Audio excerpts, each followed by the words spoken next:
And we're live. You're the pro here, so I'm getting more comfortable with it. It's Yeah, not something man. I'm going to do super often, but Nah, roll it out, man. Roll it out. yeah. I I'm glad put you in to a have bit you of here a though, dude. I've been waiting. I've been well, well, not waiting, but I mean, I didn't want to do this with anyone else because I already, talked about it with you, and I was just going to wait for you to come around. So nah, man. I appreciate you inviting me on, Eli. And I didn't give you a whole lot of head, not what's the word I'm looking for? Heads advance. up, Yeah, advance heads up. we Yeah, talked about that though. but we'd kind of talked about that it could just be that way. So I want to, I apologize for that. But No, dude, I don't care. I don't care at but all. but yeah, well, I did a deep dive on Genesis back in I think it was late February, like third Yeah, week of February. I I did that watched with it. my buddy Chuck and with my Yep. buddy with Lee from the Saturday night stuff. Yeah, I watched that whole And thing. Yeah. yeah, and that was fun. We did not really talk about the last couple of albums. No, I mean, nobody wanted to. I don't it was a think. very yeah. None of us were big fans, and we'll talk about that shortly here. Yeah. But you know, we didn't actually rank them. And Yeah. so I did have to sort of sit down, and there were a couple that moved. And in fact, the top two did move Yeah. at the last minute, somewhere about midweek. I'm like, I think I'm going to go with this. Same here. Um, Yeah, mine moved too. and so, you know, I should say that Genesis, while definitely, a very highly regarded band in my canon of favorite bands, Yeah. they're not my favorite prog band. No, you told me that a year or Yeah, two ago. Yeah, you said for, they're pretty middle for they're you. probably about the middle of the pack for me. I mean, for me, no question, probably and I'm talking prog. I'm talking 70s, Yep.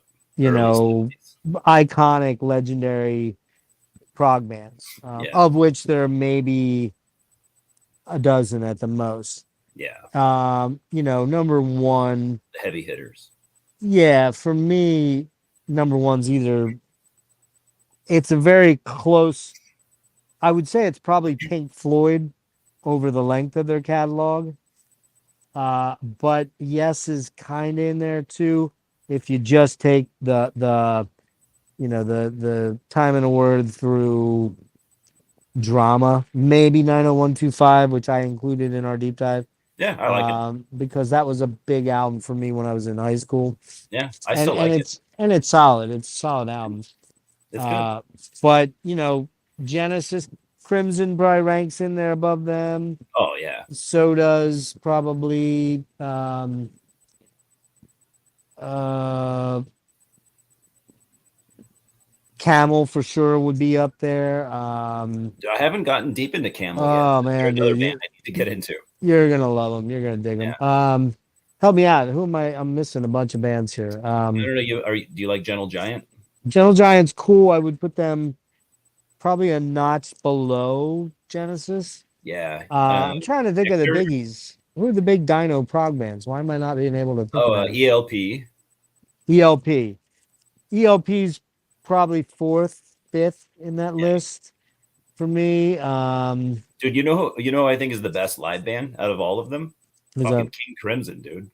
Holy shit. Crimson's amazing. Yeah, I Holy mean shit. Crimson, I've been but playing their Crim, live albums. but I got to be in the right frame of mind for Crimson. I like It's a eras and different world. periods. Like Yeah, it's so complex and like like alien like the sound. first, yeah, the first two albums are, they're fucking amazing.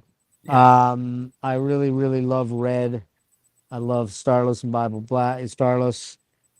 There's Uh, nothing like those albums. They're just Lark's Lark's Tongue's difficult.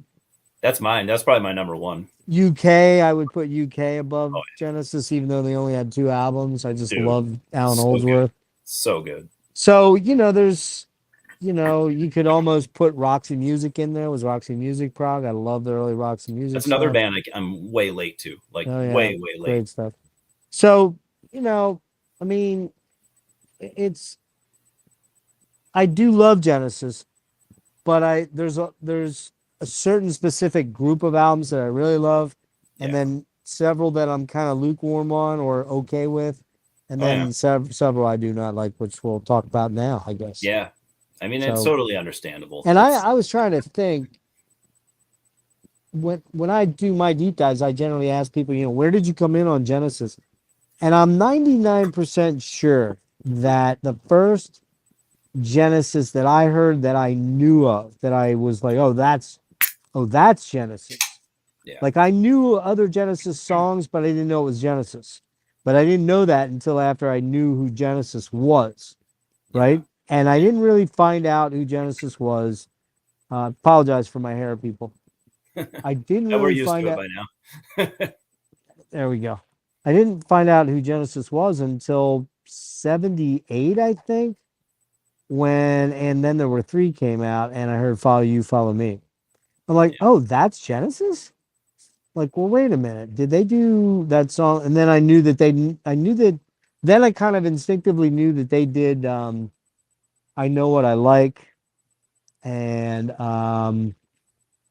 what else? Well, then, of course, The early right, hit or the 80s right. hit. Then the early 80s hits started happening with Misunderstanding and Turn It On Again. And so then we get into the real 80s stuff, which was, I was in high school when Abacab came out, and so we'll get into that. Let's go. Yeah. Let's go get into the albums, and then I'll Yeah. sort of have some. But I could. That's the only way that. That's the only thing I could think of. Yeah. Yeah. That Mine. I just don't think I heard of them back in their heyday because I Yeah. didn't honestly even really know about. I didn't know about fucking Zeppelin until the mid 70s. Like Iron Man and War Pigs were like that was like mid 70s. I heard those. I did not hear them when they came out. And I apologize, dude. I don't have a prop for my couch. Hold on. It's all good. Nah, but I keep falling down. I'm trying to prop myself so that I don't have to hold on to the thing. My tripod thingy's trashed. It fucking was one of those Walmart specials for $15 and didn't last. I could have bought it way cheaper online. Or on. All right, there we go. Yeah. So go ahead. Too bad. Yeah, my introduction to Genesis is probably way different than most people's. I heard Invisible Touch when I was a little kid, and I loved it, and I still love it to this day. But I will admit, I have a very biased opinion on that album. Had I gotten into it, had I been, Well, was that your first though? Was that yeah, your first album? Okay. yeah, No, that makes a lot of sense because yeah, generally speaking, people develop emotional attachments, nostalgic attachments to that big time. first listen. Yep, Hemispheres, my first listen. I love it. It's my favorite Rush album. Yeah, And it's a fucking killer album, but oh, so good. it's what I first heard. And I mean, I'm trying to think of like Dude, I wish they tr- had gone in that direction of Hemispheres more, yeah, I wish they had too a little but they bit, but literally couldn't but at the time, they anyways. that was they were pretty killer. Those albums right after Oh yeah, those next five albums were pretty monstrous. But true. Triumph, Just a Game. That album came out in '79. They had another album out, actually two albums out before that, and I didn't know them until later. The first Michael Schenker group with On and On it. Yeah, Fucking love that album. It's just there's emotional attachments, nostalgic attachments that we build, and that's where we connect with. oh yeah, yeah, definitely. Well, do you want So to it start makes with your number 15? yeah. So I'm gonna tell you, this is the only one that I did not listen to entirely. I tried. I He's threw a good. couple tracks on. I could not do it. Calling All Stations. This is the one I do believe they got. Collins was gone for, and they brought a Yep, different singer in. Ray Wilson, I think was and the a guy's different name. drummer. Yeah, the guy. Well, oh right, okay, Well, he yeah. So different drummer, different singer. Yeah, right. And I got to tell you, not one thing on here registered with me. yeah, Nothing registered, nothing at all. yeah. Whereas these next couple albums, I will say, okay, yeah, I know that song, I know that song, I know that song. Um, the guy's voice is fine, Pretty but decent singer. Yeah, yeah, but it's just milk toasty, vanilla, bleh. Yeah. Nothing on that album, and I would never listen to it. And I do not, like I said, I only own up through, and then there were 3, and I think I'm missing Trespass. Yeah. But I do have the live stuff, and I don't have Genesis, but I would never buy any of these albums. So just even for like 50 cents at the You just don't want to even dedicate the space for it. I just wouldn't, because I'd never want to hear them. Why own something you're never gonna play? Exactly. Yeah. Yeah. Well, I'm sure in my collection there's more than enough stuff in there that I own that I never play. Same I here. mean, we're all guilty of that stuff. I probably have stuff. several hundred. I don't know. I don't think I have that many. But Maybe not. Maybe 100 though. I could probably pick out 50 or 60 that I'd be like, yeah, I never listened to that. But maybe it is closer to 100. Yeah. I mean, as it is right now, I don't listen to any of them because of my health and my living situation. I wasn't able to the last, I'd say the last year, because I would always take stuff with me to work in my various jobs. I would always carry in shit tons of physical media, even though I could just put up Spotify or something. I just love physical media. It's just, it's a sickness. It's an illness. Yeah, Spotify's fine. I don't use it though. I use it for podcasts. Yeah. Music, no. So, yeah, the Calling All Stations. I don't remember this ever coming out. What year did this come out? Do you know? Let me look it up. Definitely 90s. 97? You might be right. I think it was 97. As far as I know, this is the last studio album they've done, right? Yep. 97, 2007, 17. We're talking almost 25 years this band hasn't even put an album out. 97, you were right. 97. Yeah, the reason I think I remember that was because I was 97. I was just leaving a job that I liked, and I remember seeing this in the local, record store and going, "Oh, good, another Genesis album I'll hate." I don't remember. I didn't, and then I remember reading in like, yeah, I remember reading in Kerrang. Well, how old were you, dude? 15. So I was listening to Kiss and AC/DC and stuff. Yeah. In 97. Yeah. So you gotta remember, I was 31 in 97. Yeah. So I'm an old dude. I'm not old, but I'm older, quite a bit older. And so I'm betting that was not heavily promoted by anyone or heavily pushed. They were not pushing it, Well, you're trying to push an iconic band that had 2 legendary singers. Yeah, that's not easy. I know. Yeah, I think he then went on to Asia. That Ray Wilson guy. I think he went to like the later Asia that also had an iconic singer that left. Yeah. With Wetton. Oh yeah. So yeah, this album just does absolutely nothing for me.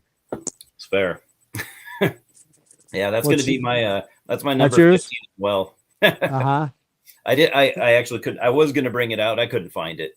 I never had listened to that album until about 2 years ago, and cause I always thought I'd seen it in stores. I thought it was a live album because that's kind of what it looked like. And so I never had any interest in it. And then I finally bought it. And this is a funny story.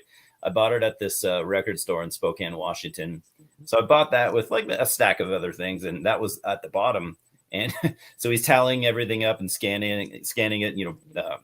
He gets to Calling All Stations, and he picks up and he looks at it, and then he looks at me. He's like, "Dude, you could just have this." He didn't even want to charge. Are you serious? Yeah. Are you serious? Was it used? It was used. I think it was only $4 or $5. He's like, "You could just have this." It probably been sitting in his store for decades. He's probably like, I feel a lot of pity for you, man. Sorry, here, you can have this. Yeah, it's just awful. Listened to that recently. I like a few songs actually, but it's dated sounding, and it's I don't know. I tried to tell myself, like, all right, if this wasn't Genesis, would you like it? If this was just some unknown band in 97, like, oh, they're kind of proggy, and it doesn't sound like what was going on in 97, but it's not even that proggy, man. There's hardly any prog in any of these. It's not complex albums. No, it's got. I kind of like the keyboard atmosphere. If anything, you could call it complex pop, because Tony Banks would do Yeah. some funky stuff here and there. But at that point, Gone was Hackett's great guitar playing. Oh, Not that Mike Rutherford's terrible, but he's not Steve Hackett. yeah. And Long Gone was even Phil Collins, who, as I told you, I hate solo, Yeah. except for In the Air at Night. For some reason I always associate that with Miami Vice, and I just like it. But That's a other than killer that, song. I fucking love that song. I just don't. I can't stand Phil Collins. Yeah. But I love most of what he did in the albums that he did are ranked Yeah. as higher than He's some of the brought a Gabriel. lot to the musical world, but he's also done stuff that has, to me, no value at all. Yeah, but I mean, he drummed in Brand X. He was fucking amazing in Oh, there. yeah. He's a killer drummer. He was an amazing drummer in Genesis, and a great singer. Yeah. Great singer for Genesis. Yeah, he was. But once they moved in the trajectory between 78 and 80 with Duke and I'm sorry, with and then there were three and then Duke. Mm-hmm. Man, the writing was on the wall, and I was like, oh. And so we'll get to that in a few minutes. Yeah. So I like a few songs off Calling All Stations, but I may not ever listen to it again at this point. Or I've listened to it twice now, and I'm just like, okay, don't need to really play it again. So what's your number 14? We Can't Dance? I think it's called We Can't Dance, right? We Can't Dance. Yep. Right. We can't really write any good music anymore is what it should be called. It's just gag-inducing saccharine pop music. It's like a Phil Collins solo album. And exactly. And I love pop music. I love ABBA. I love fucking Tears for Fears. I love tons of 80s pop. I love Madonna. I love give me some pop bands that are Aha. I love Aha. Oh my god, I love Aha. Yeah. Shit, who else? I'm trying to think of some like big names that big name pop bands. I don't know. Would you include Peter Gabriel or? He's too artistic to be called. No, he's way too artistic, and he's too far back. I'm talking about. He did have some pop songs, but shit. I'm drawing a terrible.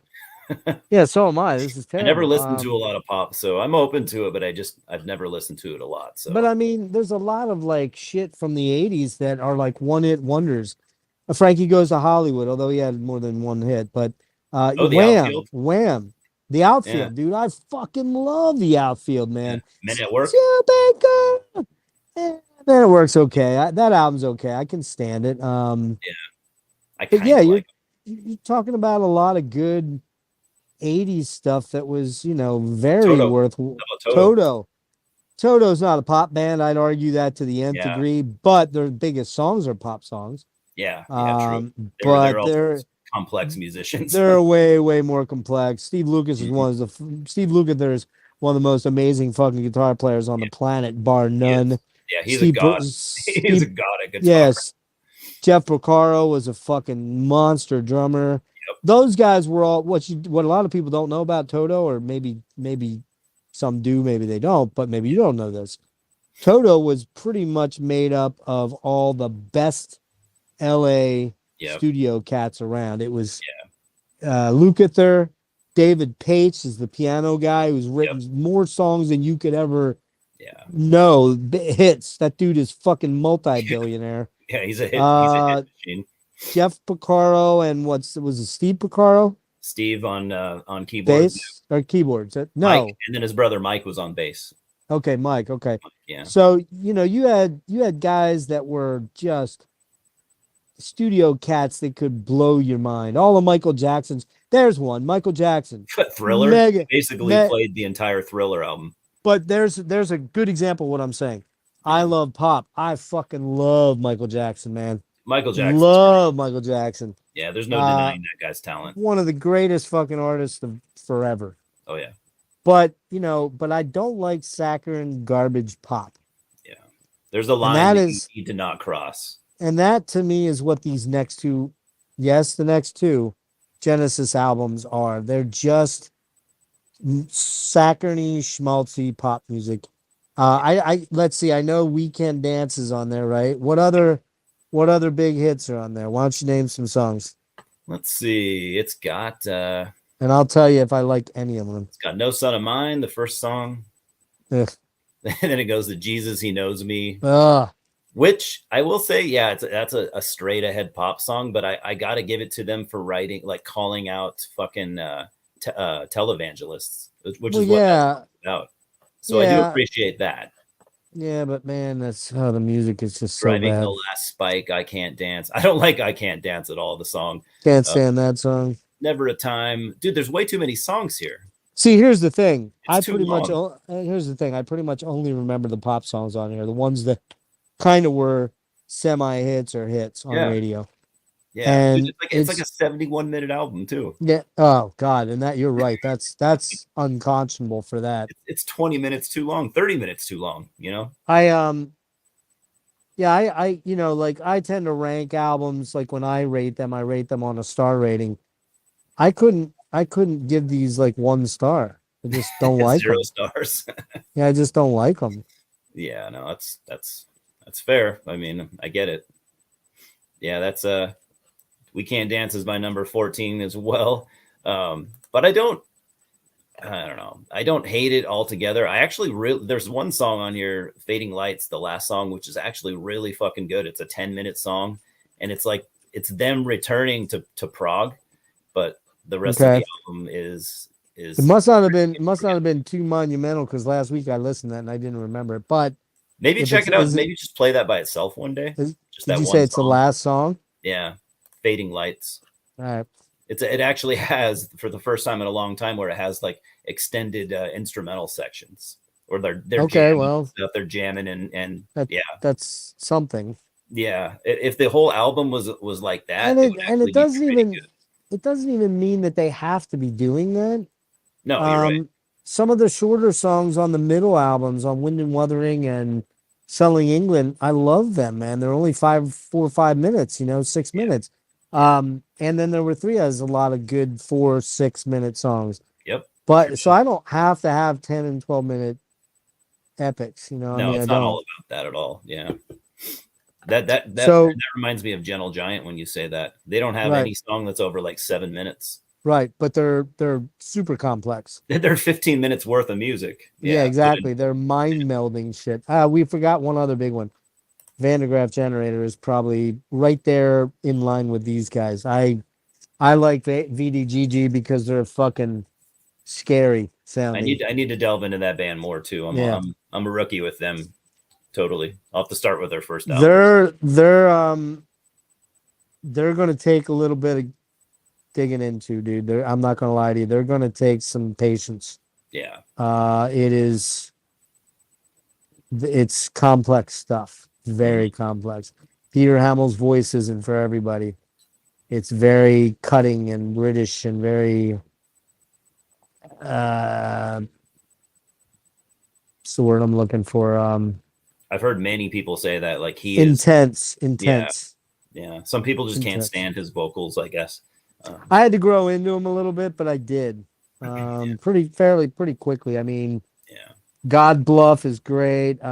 H to E, HE is that awesome. What's it called? Aerosol Gray Machine, I think, is killer. I only heard one of their albums, and it was a long time ago. So yeah.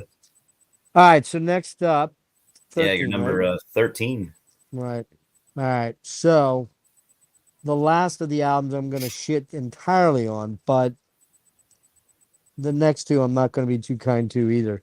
Yeah. But this one would be Invisible Touch. Yep. This is the only time I ever saw them live, and they were fucking awesome live. Unfortunately, my buddy got very sick. We drank on the way down. He got something lit into him, and about midway through the show, he's like, "Dude, I got to go home. I'm not feeling well." Yeah. So we left after the intermission. It was close. We only left with maybe 4 or 5 songs left, I think. And actually, I'm going to try something. Let me try something. Can you hear me? Yep, sure can. All right, you can hear me? Yes. All right, let me try this a minute.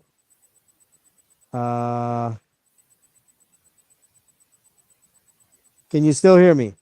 Yeah. All right, I'm going to read off this to you if this works. Yeah, of course. 1 sec. Can you still hear me? Yes. All right, give me 1 moment here. I'm going to pull up the set list for the Invisible Touch. Oh, the tour that Oh, you saw? yeah. Cool. Dude, I never saw them live. I wish I had, but I don't think I ever had an opportunity that I knew of anyways. Oh, really? Never So got this was 1987? Yeah. Yeah, I think so. 1987. Looks like it was. Hold on. Apologize for this. I want That's cool. to find the right date. Oh, here we go. Chapel Hill, Hartford, Connecticut. Where's Philly? Yeah, I'm curious. I'm curious, honestly, to hear that set list from that era. Now, my buddy gave me a free ticket, by the way, because I was kind of like, dude. He's like, they do a bunch of the old stuff. I'm like, they better do a bunch, because, man, if they're doing all fucking Invisible Touch shit, I'm going to not be very happy. Yeah, All I'm right. assuming that I'm assuming they didn't probably play a whole lot of old stuff, but What's that? I'm assuming they didn't play a ton of old stuff, but who knows? Well, hang on. I'm almost there. I'm sorry. No, it's Here it okay. is. Here it is. It was the summer of '86. I lied. That Oh, was the okay. second leg. Here we go. Philadelphia Spectrum. It was one of these 2 nights. They played 3 nights there. It was the 20. Actually, they played 4 nights there. Damn. It was the 25th. I remember that. So, all right. They started off with Mama. Abacab was next, which I dig. Yeah. Land of Confusion. That's all. Domino, which I don't know what that's from. Is that from Duke? That's Invisible Touch. Into I like that deep, into deep. Yeah, nah. The Brazilian. I don't know what that's The from. Brazilian's great. It's an instrumental. It's just like an ambient keyboard song. I think it's fucking awesome. From what? From Invisible Touch. Okay. Follow You, Follow Me, which I dug that. Tonight. Okay. Home by the Sea, I didn't mind. Second Home by the Sea, I didn't mind. Throwing It All Away, I kind of like that song, so I was okay with that. And then they did In the Cage, In the Quiet Earth, Supper's Ready, Wow. Invisible Touch, Drum Duet, Los Endos. And that drum duet was killer with him and Tony Thompson, or Chester Thompson. Chester Thompson, yeah. Okay, yeah. Then they did Los Endos. And then they did Turn It On Again. Not the greatest fucking set list. No. It was almost all new shit. Yeah. So I was like, dude, we can leave whenever you want, because you lied to me and told me they were doing good shit, and they're not doing hardly any good shit. They did But a little. yeah. So this album, this one, of course, comes out in '86. I'm in college, probably my sophomore year of college. I am, by this time, Eli, I'm on the, in the '80s, I was into the '80s, but I was also into the metal. I was into the Iron Maiden, the Judas Priest, and then I got into the hair metal, the Rat, the Motley Crues, the Striper, and yeah, I was a Striper fan, and I still like some Stripers, so I don't apologize for that at all. Great guitar players, heavy riffs, and anyway, I just remember this album coming out, and it was like all you heard when you turned on fucking FM radio was Genesis. It was either Tonight, Land of Confusion, Yep. Invisible Touch. What were the other big hits? There's 2 more, I think, right? They had like what, 5 singles from that album or something? Yeah, I named 3 of them. Was what are you missing? That's All on this one, or is that no? That's earlier. Too deep? No, I didn't say In Too Deep, and I hate that song. In Too Deep, Throwing It All Away. Throwing It All Away is one I'm thinking of. That's the only one that I'll give this 1 star for. Because otherwise, the rest of the songs on here, I'm just, again, manufactured pop stuff. And it worked, man. It Yeah. worked real damn good. I don't know how many millions of albums this sold, but it's got to be 8, 9, gotta be 10, 12. Their best-selling album, I'm sure. Oh, it has to be. Has Yeah. to be. And, you know, it was nothing more than basically a Phil Collins solo album. Yeah. To me. And, you know, I understand you like a little bit of that, and that's totally cool. I get it. A lot of other people totally liked it. Yeah. And Phil had a great voice. But man, when you start putting shit up like You Can't Hurry Love. Actually, I kind of like that song because it's an old remake.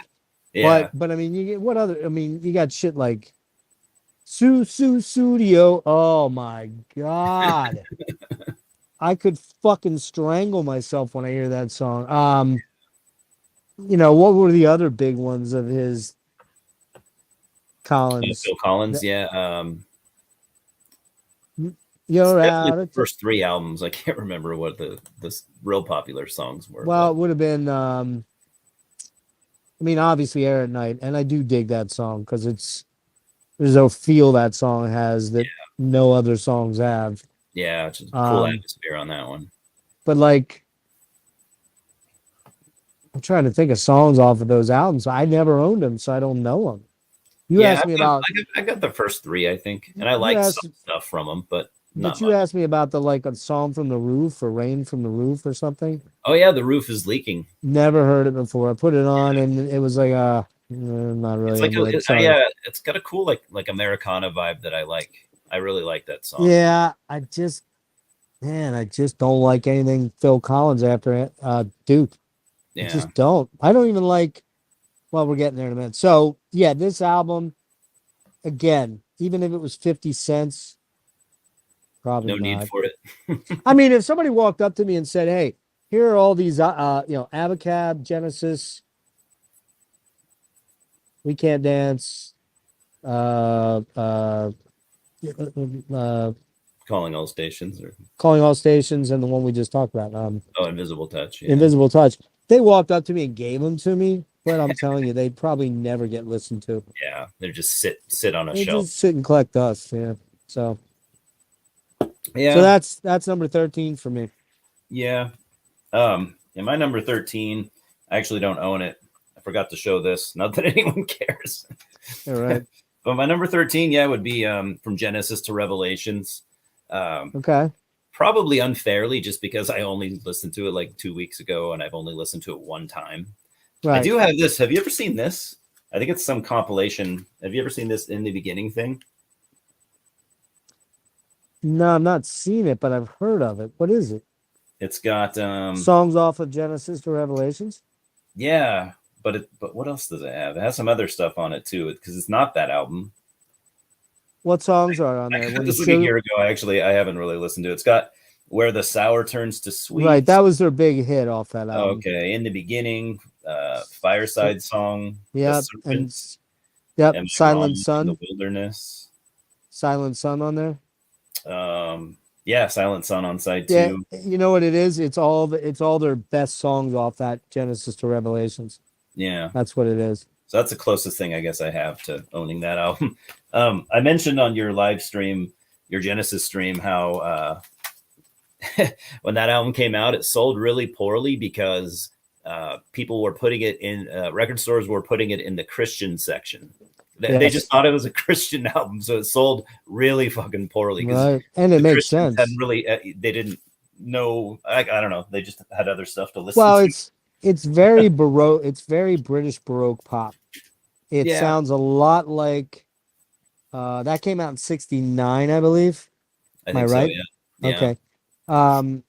There was the Bee Gees were doing like Odessa and Imagine and Idea. Those were killer albums of Baroque British pop, and from Genesis to Revelation is like that. But I'll talk about it a little bit more. Soon. Yeah. Peter's voice sounds awesome, even though he hadn't really found himself. He sounds good. And you're They definitely talking. They were young there, dude. had to have been, yeah. They had to have 17, been 18, teenagers. 19. Yeah, Yeah, teenagers. yeah, and it's kind of a kind of almost an early Pink Floyd, like the Sid Barrett era, but less weird. Little bit less weird, Yeah, less trippy, less yeah. psychedelic. I think maybe they were Little grabbing more onto that a little bit. little more straightforward pop. Yeah. Because what they wanted to do was they wanted to become a songwriting band, and then record it and have the artists go out and do, the touring and all that stuff. They didn't want to be a touring band initially. Yeah. They wanted to be like a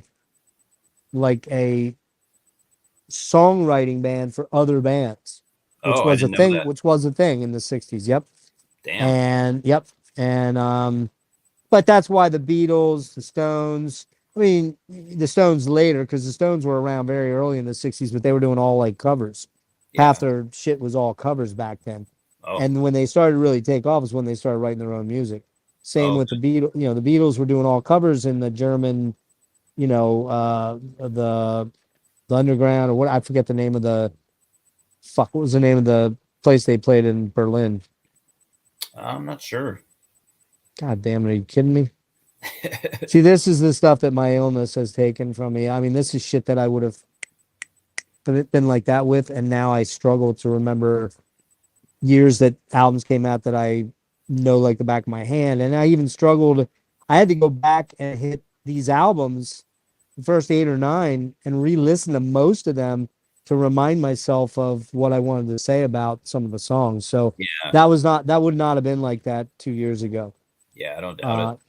So anyway, yeah, they wanted to become a songwriting troupe Yeah, I that didn't know worked that. for the studio, and then that didn't really pan out after that first album. And then Yeah. they realized they didn't want to be under the thumb of this guy that fronted them all the money to do this and let them make this album. Yeah. And they decided they wanted to be a touring band, and they wanted to write original music that they performed. Wow. So That's pretty cool. I didn't know that. So yeah, so we at number 12. Yeah, you're number 12 now. I can remind you. If you I need. can't remember if I did Genesis or Abacab here. Is it Genesis? You said Genesis. Okay, yeah.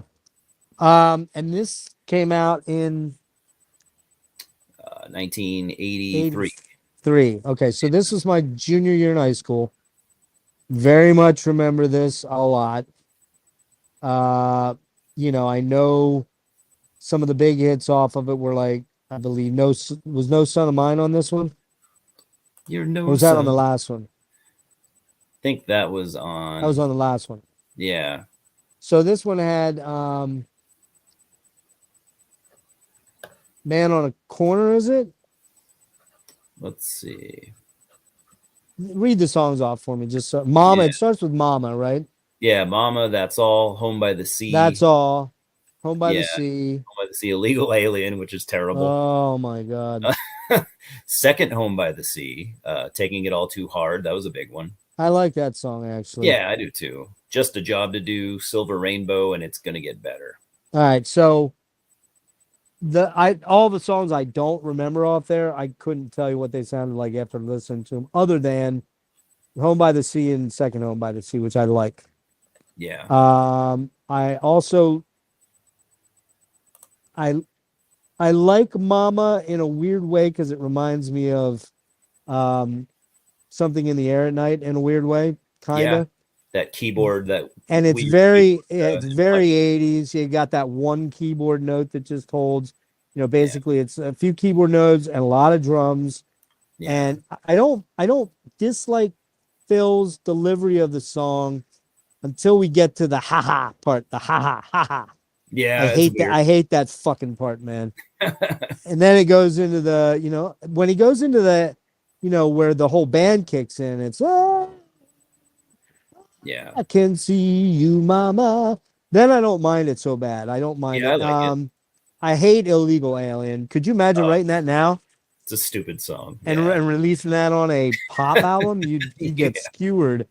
What was the I don't first? think they had any mean intentions with it, but it just No, came off. of course not. It's a stupid song. What's the second song? Second single, let's see, was it so Mama, Illegal Alien, Taking It All Too Hard? Oh, the second song in the album. Sorry, That's All. Yeah. Yeah, that's all. Okay. I fucking hate that song, but I still like it in a weird way. Yeah. It's like, it's like down, down, down, down, down, ba-da-da-da. It's like an earworm. It's hard to not Yeah. listen to. That was a I big don't, song too. but then it gets into that. It's just so weak, man. It's so Yeah. weak. I'm sorry. Yeah. Again, not a very strong album, and that's the album that they started. They started the transition from prog nerd band to pop band Yeah. and then there were three. They moved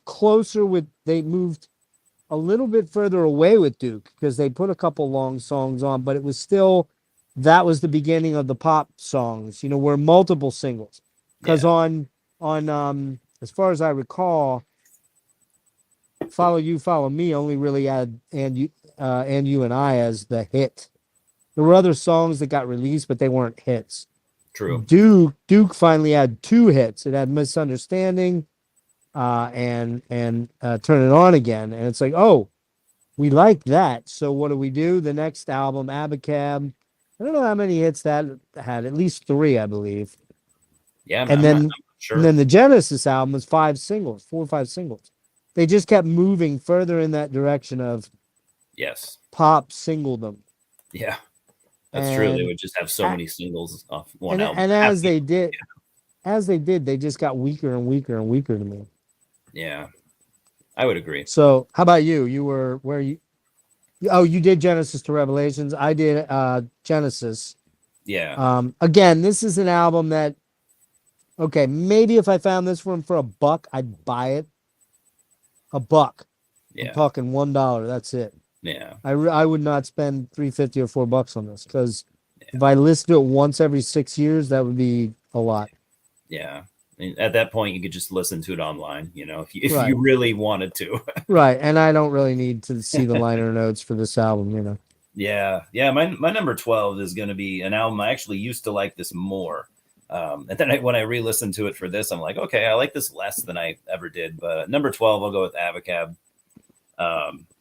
And I have, you probably remember this, the vinyl, like they had not different covers, but different colors. Remember that? I didn't know that. No, I didn't know that. I think they did like 5 of them. They're all just no different shit. variations off the same. Oh, geez. Did you buy them all? No, I just have 3 of them. I'm not going to buy the psycho. others. I know, I'm not going to I don't need any more.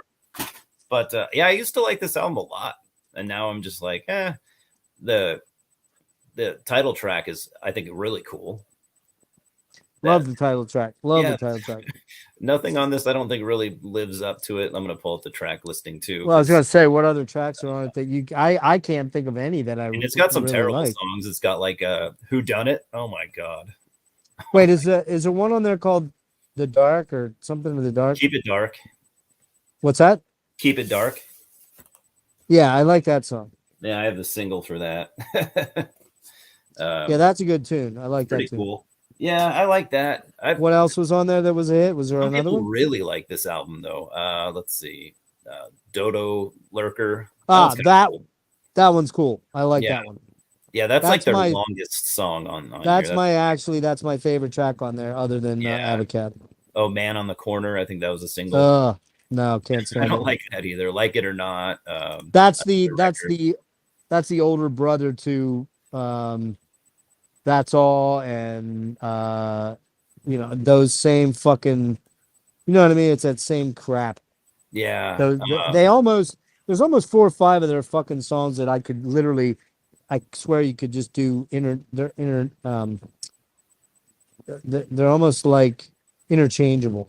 Yeah, they are. Yeah. I think this is the first album, you might know. Was this the first album where Phil started experimenting with like electronic drums and stuff? Like he was moving away from like his signature drumming at this point. I don't recall because when I saw them for Invisible Touch, he played a real drum set. Yeah. Him and Chester. I think I remember hearing on this album, but it wasn't just his fault. It was like that, you know what I mean? That was becoming a trend in. Oh yeah, Neil Peart did it, for God's sake. So I think he was just like, yeah, this is the new thing, cool. So I think like a percentage of this album is like Drum Machine, but yeah, 83, 84, 85, man, that was the big years for the fucking They were called Syndrums, Syn, or Maybe. Lindrums, Oh, okay. Lynn, Lindrums. Okay. Lynn Air was the ones that I believe were the first sets. And, you know, you hear what's the hell's the name of that? Tough times demand tough talk demand. Force 10 Oh yeah, from Rush. Yeah. Rush. That beginning, do do do. It's Yeah. like that's all he was still using and Neil actually used the synth drums all the way up until I think until he retired. He would do they were The, much better. They were the much, electronic kit. But yeah, he was he playing it well at least. he'd jump on there to do a couple songs and Yeah. but they weren't the ones from 85. They were ones from 2015, Yeah. 2012, whatever. Yeah, that's Um, true. but yeah, so what other songs? Any other ones we missed? Nah, I mean, then that's pretty much it. Yeah, I used to like this album a lot. Like for me, this was like a good pop album. I still don't mind it. Like I can put this on pretty much any time. Be like, oh, this is all right. But I like it less and less every time I listen to it. I think Abacab, the song is great though, man. I mean, it's live so cool. that was Yeah, probably one of the best songs they did live. They did yeah, that killer live, and I was like, oh, this is it's a killer, cool song. I like that in Yeah. the middle, like that kind of instrumental thing they did in the middle, where it's not super technical or anything, but it's just kind of cool, like interplay. Yeah, but it's still it's still being a little progressive. Yeah, yeah.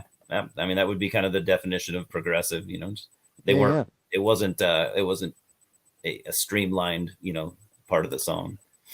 But yeah, I guess I don't have too much to say about that. It kind of bores me nowadays, but I used to really like it a lot. So I guess you're at number 11. Number 11. So now I believe I had Abacab, right? Let's see. You have Abacab at 11. And do I have anything written there? Just did 3 songs? You wrote title track, No Reply at All, and Dodo Lurker. Okay. Yeah, I guess No Reply. I have it on there as a good track. That's weird. Yeah. Oh, wait. No, wait. No, wait. No replies. No reply at all. Okay. I don't mind that song. I can live with that song. It's a good I pretty much said what I said. They're now rushing headlong into pop stadium stardom. And let's be honest.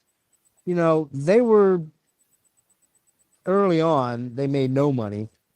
True. They made no real money until they got to I'd say the post Foxtrot early Selling England era. That's when they started to make money. Then the Lamb came, and that was, I'm sorry, not Selling England. Nursery Crime, Foxtrot. When by the time Selling England came out, they were making money, and then Peter leaves. Yeah. They get Collins in there, and they do 2 really incredible albums, I think, and a third that's really, really good. Yeah. And then they see, we can get on radio, and we can play large, people are venues, really digging this.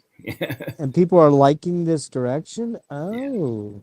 That's got to be a tough thing to resist. Like, this is going to make us big, but we're not going to do it. That would have been cool, but look, even Rush did it to a point. I'm not going to get too harsh on them, but they did. There was a couple albums of theirs that were pretty mediocre. Yeah. And I mean, the one album where they really went 80s pop sheen sort of stuff was, Hold Your Fire, which I actually think has some amazing songs on it. Production's a little Fire a lot.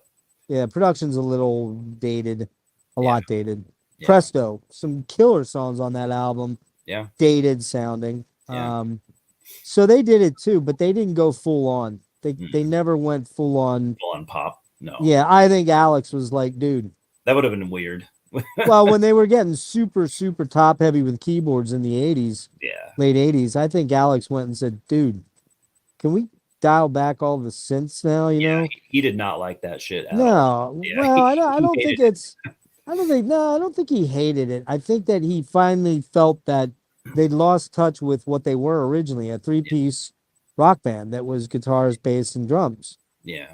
He liked guitars, pedals, and the fill stuff, but and the ability to, play things like, Geddy could play while he's playing the bass notes, Yeah, but Alex wanted to re-energize the guitar and get a little more he balls did. back into it. Yeah, And Mike Rutherford didn't do that. Mike Rutherford didn't say, guys, can we look over here? I'm the guitar bass player. But mainly because he was mainly a textural guitar player. He was not a real lead guitar player like Hackett was. yeah. So you weren't going to get that kind of playing out of Mike Rutherford. Great No, musician, yeah. good I think songwriter, he's a good guitarist, but yeah, he's not Alex Fleischer. he's not the right. Yeah, he's not a great. No one would ever say Mike Rutherford in their like top 5 guitarists, probably. You know. Like Queen got a little keyboard heavy at one point, and Brian May just said, wait a minute. And Yeah, they put where's out my guitarist? and they put their final album out. Well, it wasn't their final album, but it was their final album with Freddie that was a real recorded album. All the other stuff was put together, sitting together in the studio. But they put out fucking that final album, which of course I'm blanking on, god damn it. I don't know a lot about Queen. Innuendo. Oh, okay. And it is honestly one of their fucking top 5 albums, if not top 3. It's an amazing album. So it's kind of a Fred, return to form. well, it's just there's heavy songs on it. There's great Queen like, rock tunes on it, and you've heard like The Show Must Go On, right? Yeah. I mean, what a song. Headlong is fucking heavy. Yeah. I Can't Brian Live May's With a cool You, guitar heavy. player. Great guitar player, man. Yeah. Good human being too. Great human being. Dude, he But seems yeah. way cool. Yeah. Every Yeah. interview I've seen of that guy, like, there's no ego going on whatsoever. Well, I don't know about that. No overblown ego. No. He seems personable. I think if you ran into him at the grocery store and said, "Hi, Brian, huge fan," he'd probably nod and say, "Hi, thank you," or walk over and shake your hand or something. But if he was at dinner and you walked up and interrupted him, I think he'd say, "Get the fuck out of here." Yeah. You know what I He's mean? really good friends with Tony Iommi. Did you ever hear that? They're like yeah. super close friends. Yeah. Sure. Yeah. So anyway, Abacab. I like it. I don't love it. There's 2 or 3 songs I'd pull off of it, and the rest don't care if I ever hear it again. Yeah, I'm pretty much at that point too. I used to like it a lot. Now I'm like, it'll be a long time till I play it again. Yeah. So looks like my number 10 is I'm looking at your list. My number 10 is you need to be 11, I think, don't you? Oh yeah. I'm terrible with the numbers. Yeah, I'm probably You're behind me because I went first. So we're at 11. You're 11. 11. Yeah, I'm gonna go with self-titled Genesis. We're pretty damn close all the way through here. We are actually. I didn't expect that. The interesting thing will be the last 5 or 6. True. Yeah, I never really loved this album, but I like it okay. Mama's a cool song, and it's just got some songs that are just, I don't know. I maybe like the beginning, and then I like some of the songs at the end. And it's not an album that really ever does too much for me. I probably like it less now than I did before too. But I'm still keeping it. I have a couple singles from it too, as if I need them. I have like this. That's all. Then it's got Second Home by the Sea. Then I've got this one's pretty cool. This is the Taking It All Too Hard single, but it's got this must be a live version. It's got Firth of Fifth on there. That's interesting. That's got to be a live version. Oh yeah, I'm sure. Unless they re-recorded it with. Nah. I don't know. No. I actually have never played this. It's probably a live song. Yeah. So you're gonna love this. I absolutely don't need this, but look at this illegal alien single. Oh God, Jesus Christ, man! That's like fucking, dude. That's like, I mean, that's rough. That's rough. Is that worth anything on Discogs? Is that worth anything? It's either worth a lot or nothing. Yeah, probably not. It's got Turn It On Again live extended version, which is kind of cool. But I don't think I've ever played this. I don't know. Self-titled album's pretty cool, but I'm really struggling to like find too much interest to talk about it in detail. I mean these early out these later Genesis albums are what they are. Yeah. They're basically pop albums during the 80s and 90s and early 2000, well, no, 80s and 90s, when the band was very relevant, very, very much a big hot commodity. Yeah. But they were also working in tandem a lot with Phil Collins' solo career, which was massive. Tony True. Banks did a solo album with Fish from Marillion. I And didn't he know did that. some other, yeah, he did some other solo albums. Mike did Mike and the Mechanics, which had Dude, Tony Banks has some really. Have you heard his solo albums? They're no fucking god awful. awful. Yeah, they brought. I've heard they aren't very good. They are pure pop albums and they're not good. You had the Mike and the Mechanics stuff, which was very poppy. I like the first album, the You first know, Mike and the Mechanics I album. like the one. I like the one big hit. Yeah. The what is it called? The Living Years or whatever. I can't remember. I think it's off the first album, right? I think so. It's the one Yeah. that it's the In the Living Years. Say it loud. I think so. Say it loud. Because Yeah, I think Paul Pretty sure it is. does Paul Carrick sing on that? It's I Paul think Carrick. so. Yeah, I think so. I can't really remember. I I don't know think too it's much Paul about Carrick. Mike and the Mechanics. Pretty sure I have their first album and I do like it. I think it's Paul Carrick that sang on that. I'm almost sure of it. He's got a good voice. Um, Yeah, I dig his voice. I always get. Yeah, but they're super pop. They're a pop super group in a weird way. Yeah, I would say so. Yeah. Is it Paul Carrick? Oh, yeah. Let me see. I don't know. I got the first album like a year ago. I was expecting to hate it, but I actually do kind of like it. Yeah, Paul Carrick. That's cool. That's cool. Yeah, who else is in that band? Does it say who else has been in that band? Mac. Oh, that's a different band. So let's see. Because I was thinking that Pete Townsend's brother was in that band too. Really? Simon Townsend? He's in The Who now, or has been for a long time. I didn't know that. So at least on the first album, we got like Derek Austin on keyboards, Tony Banks, obviously, Ray Beavis on saxophone, Paul Carrick, Alan Carvel on background vocals. Wait, Phil Collins did some songwriting on this, I guess. Who did? Yeah. Who did? John Earl on saxophone. I don't know what he wrote, but he does have some credits on this. Who did? I didn't hear what you said. Oh, Phil Collins. Oh, well, that doesn't surprise me. John Kirby they got a bunch of vocal. All right. Never mind. I'm not gonna know all those guys. I just knew Paul Carrick was the big one. And I think Living Years was Townsend, at least on the first album. Yeah, Living Years was the big hit off there, I believe. Yeah, I think you're right. Anyway, so where are we? We're at you were at number 11, so I'm at number 10. Yep. I honestly can't remember whether I put Trespass or you did Genesis to Revelations. Okay, yeah, let's put I'd prefer to put that one there. Yeah. Genesis to Revelations. Again, I didn't have much experience with this album until February this year. I'd always heard about it. Yeah. I'd always kind of heard, hey, it's nothing like the prime era Genesis, the stuff that I like, the prog stuff. And again, like we said, it's very saccharine, it's very Baroque pop, but I like that stuff. Yeah. I love the Bee Gees 60s albums. I love stuff like well played album. Yeah, and I love the San Francisco stuff that came out at the same time, like Incense and Peppermints from Strawberry Alarm Clock, and I Had Too Much a Dream last night from the Moby Electric Prunes, I think it was. All those, but they were more 60s sounding. They were more hippie sounding.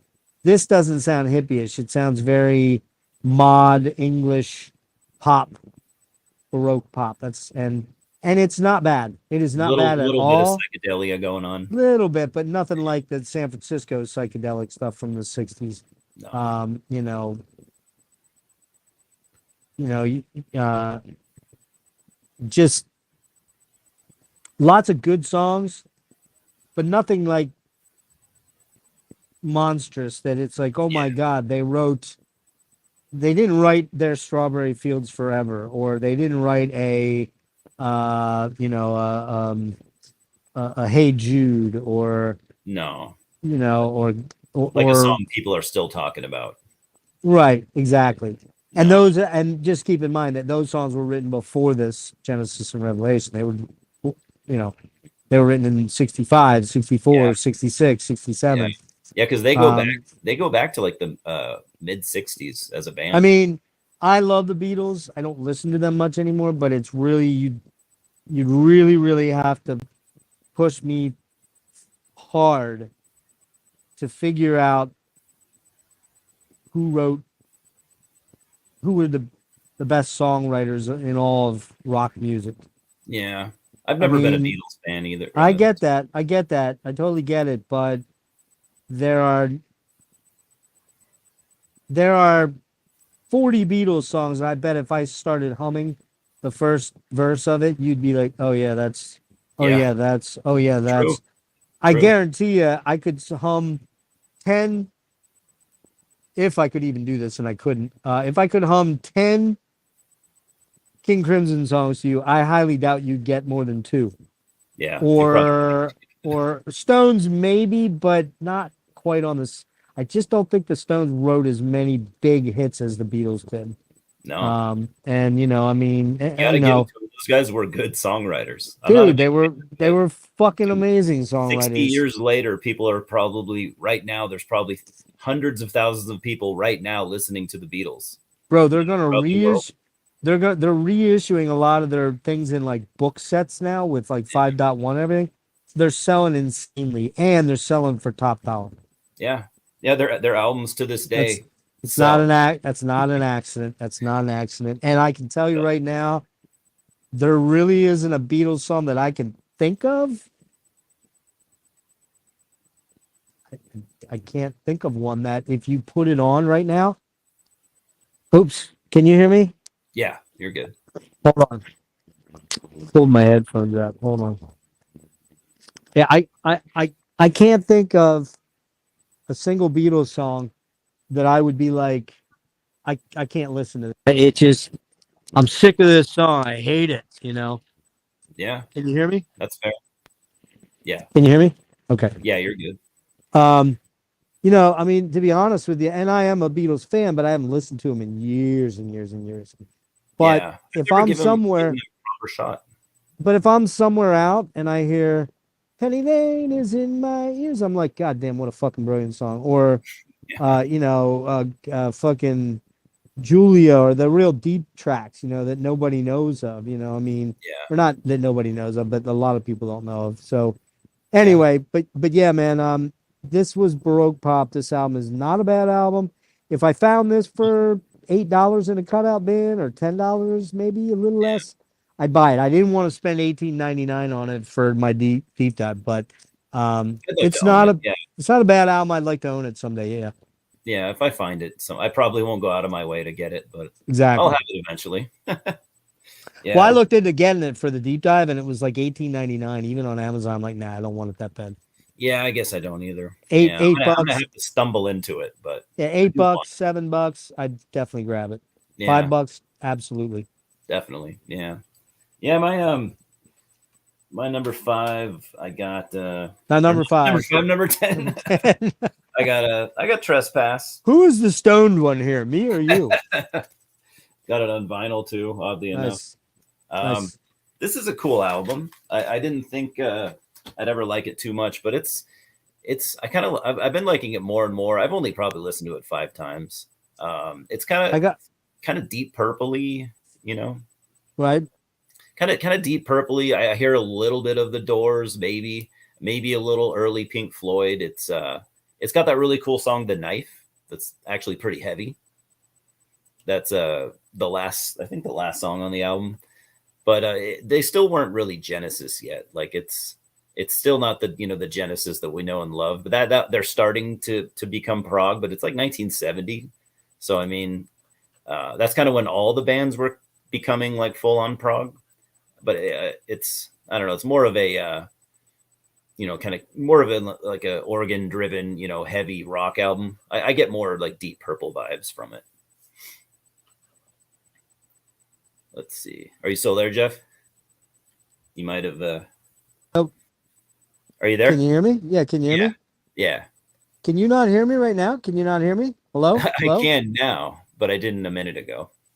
Weird. Okay. Weird, huh? No, I had to answer a text. Ouch. Yeah, this album for me is next. This would be number 9 for me. Okay, might as well just jump into it then. I think it's 9. Is it 9 or is it 8 or Yeah, I think 10? you're at 9. Yeah. 10. Yeah, 9. Um, Oh, sorry. sorry. No, this isn't your number 9, unless you want to change it.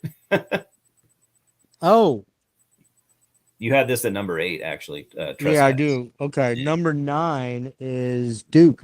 Duke, yeah. Yeah. Yes.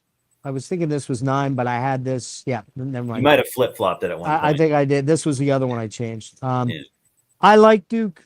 I don't love it. I want to like it more than I do. Yeah. That's the weird thing about that album. I want to like it more than I do. I like Misunderstanding. I like That's All. Believe it or not, I shouldn't, but I do. Yeah. I like the 2 final songs. You want to pull that up so I know what I'm talking about? Yeah, it looks like you liked Duke's Turn It End, On Duchess. Duchess. Yeah, Duchess and then Turn It On again. Yeah, and then I don't mind the last 2 songs, which are like the 2 sister songs. Yeah. Yeah. They're good. I just don't love the album. I'd like to love it more, but I just don't. It's not bad. I don't own that one, and I probably will get that one. That one I definitely would pick up for the 9-10 range, Totally. just to have it, to be like my kind of bookend album. Yeah. But I don't love it as much as the next 2, surprisingly. Yeah. Yeah, it's a cool. That's pretty. Cool album. I mean, it's good, and I remember it very well because I believe that came out in 1980, and so I'd have been a freshman in high school. 1980, yeah. Yeah, and Misunderstanding was a huge song. It was. And Turn It On was a cool. And the weird thing was that I will say this: Turn It On I really like because it's like really strange. It's almost like evil sounding for Genesis. It's like really, it's intense. It's da da da da da. You want it, you got it. It's just a cool vibe to that song. Yeah, it's unique, very unique song. That's All is just ear catchy. It's not a great song. I don't love that song. I agree. So but I believe That's All was the bigger hit. I believe. I'm not sure. Yeah, as far as like what was bigger than others. Yeah, I don't know my history that well, dude. I'm going to be honest with you. That's All is actually not on this album. Well, what's the one I'm thinking of? Self-titled, I think. Wait, what am I thinking of? What songs? Oh, Misunderstanding. I'm sorry, Misunderstanding. Okay. Misunderstanding. Yeah. I really like Misunderstanding. No, I do like that song. I was thinking for some reason That's All is on here. Thankfully, it's not. So yeah. Misunderstanding is great. That's a cool song. Yeah. See, that's when like someone's doing pop and they're doing it right. Exactly. That's a good way to put it. It's well written. It's well played. It's. I'm not sure what their mindset was. I think they were just trying to write some good songs that people would dig outside of. Well, I think they were getting. I think they were moving in the pop direction, and it was getting easier for them. And Phil was getting Phil was becoming a much bigger writer. Yeah. Post Hackett, he became a much bigger writer, and that was huge. Hey, I'm just gonna do my cam. So you talk about your next one. I'll be right back. Sure. Yeah. So what do I got? My number. I do this every single time with numbers. 10. I think I'm at number 9. I'm at number 9. Yeah, number 9. I got Duke, that Geoff was just talking about. I like this album quite a bit. It's got I love the weird atmosphere that kind of runs through the entire album. The atmosphere and the production. It's just got this unique sound. It's almost like it's kind of classy sounding. I'm using buzzwords that I'm not really sure how to describe it, but there's an atmosphere that's just really cool. This is a poppy album. This is I think this is when Genesis became their most poppy. They didn't become poppy overnight though. That's the thing that I always liked about Genesis. They didn't just they weren't a prog band and then 2 years later they were a full-on pop band. Like it was a gradual switch over, I would say probably from 78 to, let's see, 78 to 80 to 86 even. Like they were just, every album would be more poppy than the one before. That doesn't mean that they're bad, but yeah, I don't know. I like this album maybe less. Some of these albums I like less now than I used to. Like re-listening to them over the last couple weeks, I just kind of, I don't know. Duke's, let's see, Duke's End and Duke's Travels. The last two songs are really cool. Misunderstanding is probably my favorite Genesis pop song. Like I just dig it. Like you can totally tell that, you know, Phil probably wrote that entirely. Yeah, that's not bad too. I don't hate that either. Duke's a Yeah. solid album. It's like It is. It's like a 6.5 out of 10 for me, probably. Yeah, it's a perfect middle road Genesis album that, you know, it's still, I don't know, would you call this a prog album? There's enough prog on it to say that it's prog leaning. Yeah. But it's definitely straddling the pop. And when I say pop, I mean pop radio, meaning getting played singles. Getting played on the radio. Yeah. Right. Yeah. I mean, Journey's a pop band. Yeah. I love Journey. I fucking love Journey. Not the new stuff so much, but in fact, the new album's really, really not so good. I haven't heard I heard 3 or 4 tracks. I thought I liked it, and then I heard the rest of it. It's just awful. It's just saccharine garbage, overproduced. Oh my god, terrible. Yeah, they really pushed that direction. Journey. Well, you know, I mean, but man, I mean, there's some albums, notwithstanding the first 3, which are the jazz rock albums. I love the first 3. They're a killer, dude. Yeah, I love the shit out of those albums. Look into the future rips. Damn, yeah. But I mean, I love Infinity, Evolution, Departure, even Escape. I love those 4 albums. They're great. Yeah. Raised on Radio was kind of, although it has 2 songs I totally fucking love on it. Yeah. Eyes of a Woman is so good. And what's the other one? Stands between love. Oh yeah. I can't remember the name of it. Oh shit, what's the name of that song? I can't remember. I used to like Journey as a kid, but yeah. I can't remember the name of that song. I should know it. I love the end of it when they get into that long stands between love. That is a good song. I like Journey's hits actually. I can't help it. Oh yeah. Yeah. Oh dude, they wrote fucking some of the most iconic music ever. I don't give a shit if you know, are upset Neil because Sean is such a good guitarist. Monster fucking player. Yeah. If it weren't for him, actually, I'm not sure if I would like Journey as much. Steve Smith, monster drummer. Yeah. Fucking Greg. Oh, come on. Oh yeah, man. Greg, their early singer. Yeah, dude. I don't know.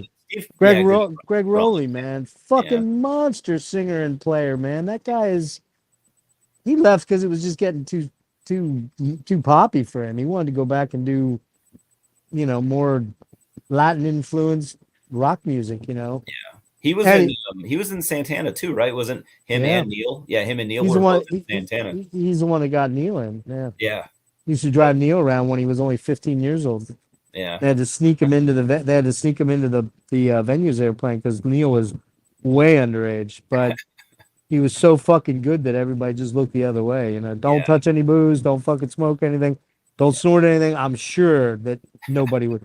Carlos Santana did like 5 hits of acid at fucking Woodstock. Do you think he was watching over Neil Sean to see what he was doing? No. Yeah, total shredder though. But anyway, yeah, I mean, so when that's the pop I'm talking about. You know, they moved into the pop of just not very good music. And this was where it this was the precursor to it starting to happen for me. Yeah. I would say so too. This is a pivotal album in kind of straddling the lines. Right. Yeah. So you got where are you at? You're at number 8. So I think that's Trespass for me, right? Yeah, Trespass, yeah. Yeah, it's a good album. It's a solid album, but it's a band that's just trying to sort out what they want to be.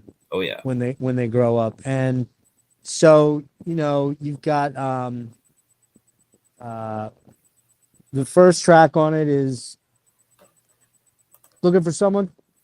Let's see. Yeah, Yep. Looking for Someone. Yeah, That's one of the songs that you liked. I dig that song a lot. It's pretty unique. It's pretty interesting. It Yeah. highlights Peter Gabriel's unique vocals. Yeah, he sounds The really good on this. Yeah, the next track I believe is White Mountain, White Mountain, yeah. and that's a real, you know, Tolkien sort of lyrical, wistful, acoustic, British sounding song that is very pretty, and I like that. And then I really like the knife. That's something that they would do a lot more. Yeah, Yeah. the knife is kind of their tour de It's a force, killer. which that is the song that points where they're going. Yeah, and it's also really heavy. It's also like a deep purple Yeah. heavy song. Yeah. Yep, good, best on the album by far. And You the know what one I'm reading right now is almost this entire album was co-written by like almost the entire band. Every song on here. Well, they all, they did write as the band up until, I'd say, up until about The Lamb. They started, and I mean, they still co-wrote too, but they started to drift off into their factions, And yeah, and Mike would become like Right. almost a control freak, I think, in this band. No, not Mike. No, Tony. not Mike. Well, Tony. oh no, maybe Tony, Tony. Yeah, big time. Yeah, they Tony. would start to less and less want input from some of the other guys. Well, I'm telling you right now, Tony Banks was the kingpin driving force, and it started to conflict primary with. songwriter. Well, him and Peter were the two main guys. Yeah. As far as personalities, it was Peter Gabriel and it was Tony Banks. Yeah. Hackett was kind of a pretty mellow dude. If he got some good, riffs in there and got the, put his 2 cents in. Collins didn't. They weren't letting him do enough though. Right, and exactly, and then Collins didn't really start to assert himself until Gabriel left. Yeah. He was a writer and he was involved, but yeah, I mean, very early on, Nursery Crime, Foxtrot. Well, he probably wanted to fill that role of Peter. He's like, well, this is my job now. I need to bring to the table what Pete did. Yeah, but he also drummed too on top of that, which was crazy. Yeah. But yeah, I mean, where were we? Oh, Trespass. Trespass, yeah. Yeah, it was very much a group trying to figure out where they were going, what they were going to do. But and I think I like it way more than their first album. Yeah, I like it. Yeah. No doubt. Yeah. I love when they're using the organ, like some heavy organ driven songs. It's the cool. Hammond. Yeah. It's Which cool they to did hear they did a little less. They did less of that as they got into the more proggy stuff. It seems that way less. Yeah. That was more. Yeah. It was cool because I love his keyboard playing on the other albums even more, but I really liked hearing him play the Hammond instead of a typical whatever. Not a musician. Well, he didn't. Yeah, he didn't really even have a synthesizer back then. He had Fender Rhodes, probably a Hammond, and maybe a very simple basic keyboard setup. Yeah, that was 1970. I think Trespass came 70, out, right? Yeah. Or 71. Yeah, that would 70. Yeah, late 70. Yeah, they wouldn't have had. I don't think there was polyphonic synths yet, or they just came out right around then. Oh, okay. And they probably had monophonic stuff because the guys in like Tangerine Dream and Kraftwerk were using those, but the polyphonic where you could do you could do a poly God, what's the word on rhythm? Melody. You do more than one melody. Okay. Yeah. So you couldn't just play one note, you could play multiple notes. Yeah. And this album had a different lineup too. Some guys that you would never hear again after this. Like John Mayhew, the drummer.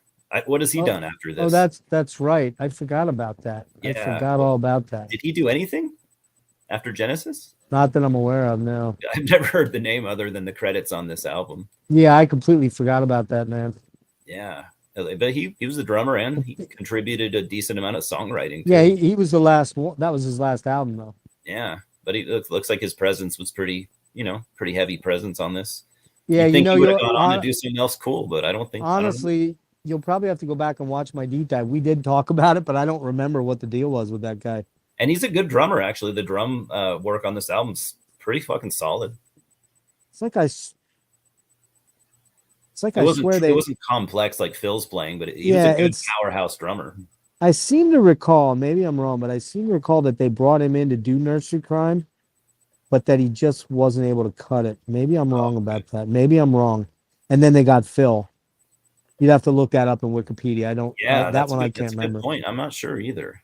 Yeah, I don't know the history or the story of why Well, they. look up the album Nursery Crime a minute and Yeah, see what it says in personnel. Because I'm yeah. thinking, for some reason, I'm just thinking that I just always that assumed he left on his own accord, but maybe it was because they that wanted to do well, trickier stuff. it may have been that, and it may have been that he actually got to the end of Trespass and was like, dudes, I don't think I can. I I can't don't write. think I I can. can't play this. Well, I don't think I can keep up with you. I think you need a better drummer. I think So that it's may have kind of been the like a other. situation like Rush did with their first drummer, maybe, where it was like, this guy's great, but Well, it's not what we're looking for in the long run. they kind of fired him. But Yeah, they used the fact that he liked to party on the road more than he should as a diabetic as a yeah. reason to kind of they were looking out for his health, allegedly. I'm sure it was a little bit of both. It was that Yeah. and that they knew Yeah, he wasn't going to be able to play what they wanted to write. yeah, I don't think there was tremendous bad blood between him and Alex and Getty. They're Canadian. They don't act that way, you know. I think they were all bummed. Like no one wanted to do that. I think that hurt Sure. them. Yeah. Sure. Yeah, it was tough. I don't think they wanted to do it, no. Yeah. Yeah. So on the Did credits you for find Nursery that? Crime, I'm not seeing Collins? that guy's name. Well, Well, no, Collins got drums and vocals. I don't well, think now Collins wrote much on what Nursery I was gonna say was look up above though where it says personnel, or does it say anything about about the Silver. about getting Phil Collins? Yeah, not on this website that I'm seeing, anyways. Okay, weird. Yeah, Nursery Crime. Let's see. This might not be the best source. Yeah, I'm not sure on this. Hang on, let me. The story of why, they made that switch. There you go. Yeah, here you go. What do you got? I'm looking at. Hold on. There we go. Yeah, it was the only one with John Mayhew and Mayhew. I kept calling him Silver. Long John Silver. yeah, Phillips decided to leave the group. Yeah, Phillips. Who was the original guitar player. Yeah, I always forget about him. And then after discussing the situation, they agreed to continue to replace Mayhew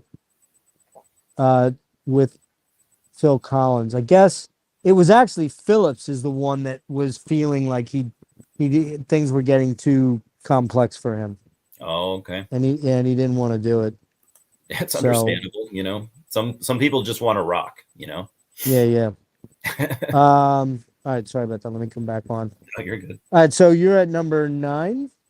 Let's see. Or 8? No. 8. 8, yeah. 8 for me is an album that this used to be my number 1 for the longest time. That's because I didn't get into Genesis, like their discography, for years and years. So this is the album, that we've already kind of talked about, but Invisible Touch.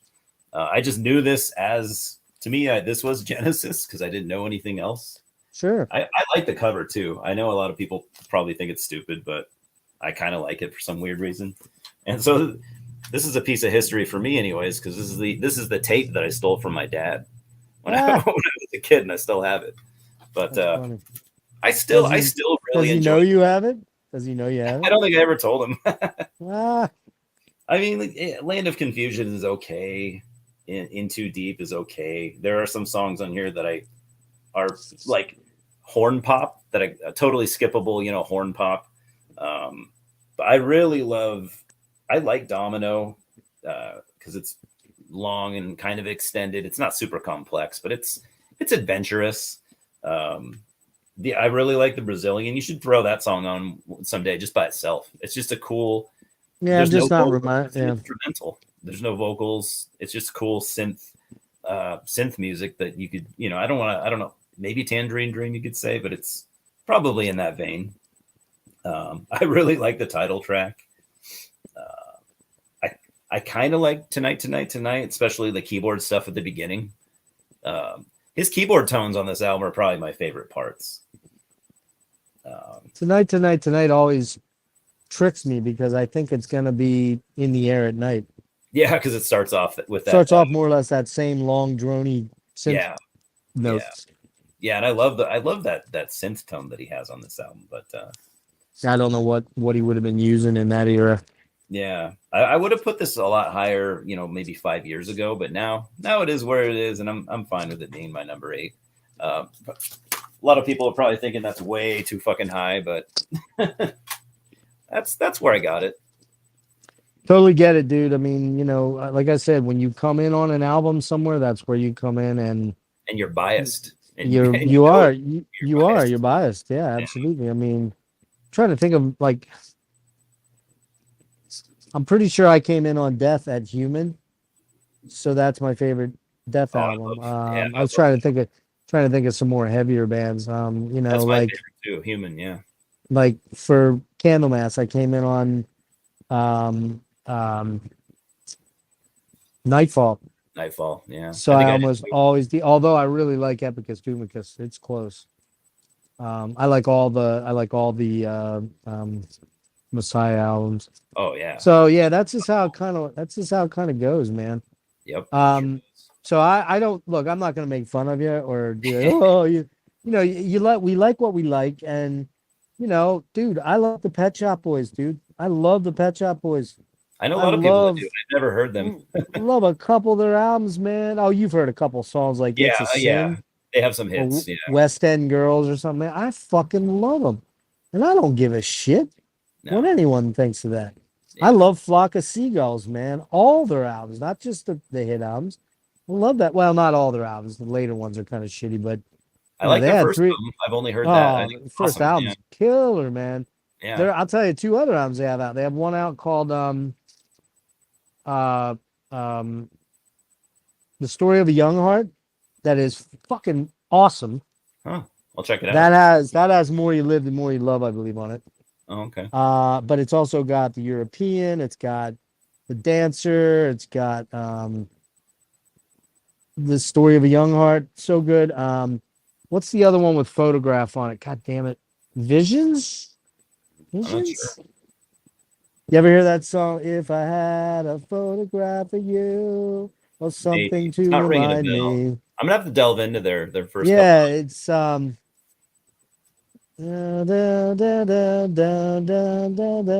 was the big hit off that album. Okay. Great song. Yeah, man. So I mean, all that stuff, just not that. Again, that's to me, that's great pop. And yeah, I'm not ashamed of liking what I like. No, you shouldn't be. So don't be ashamed.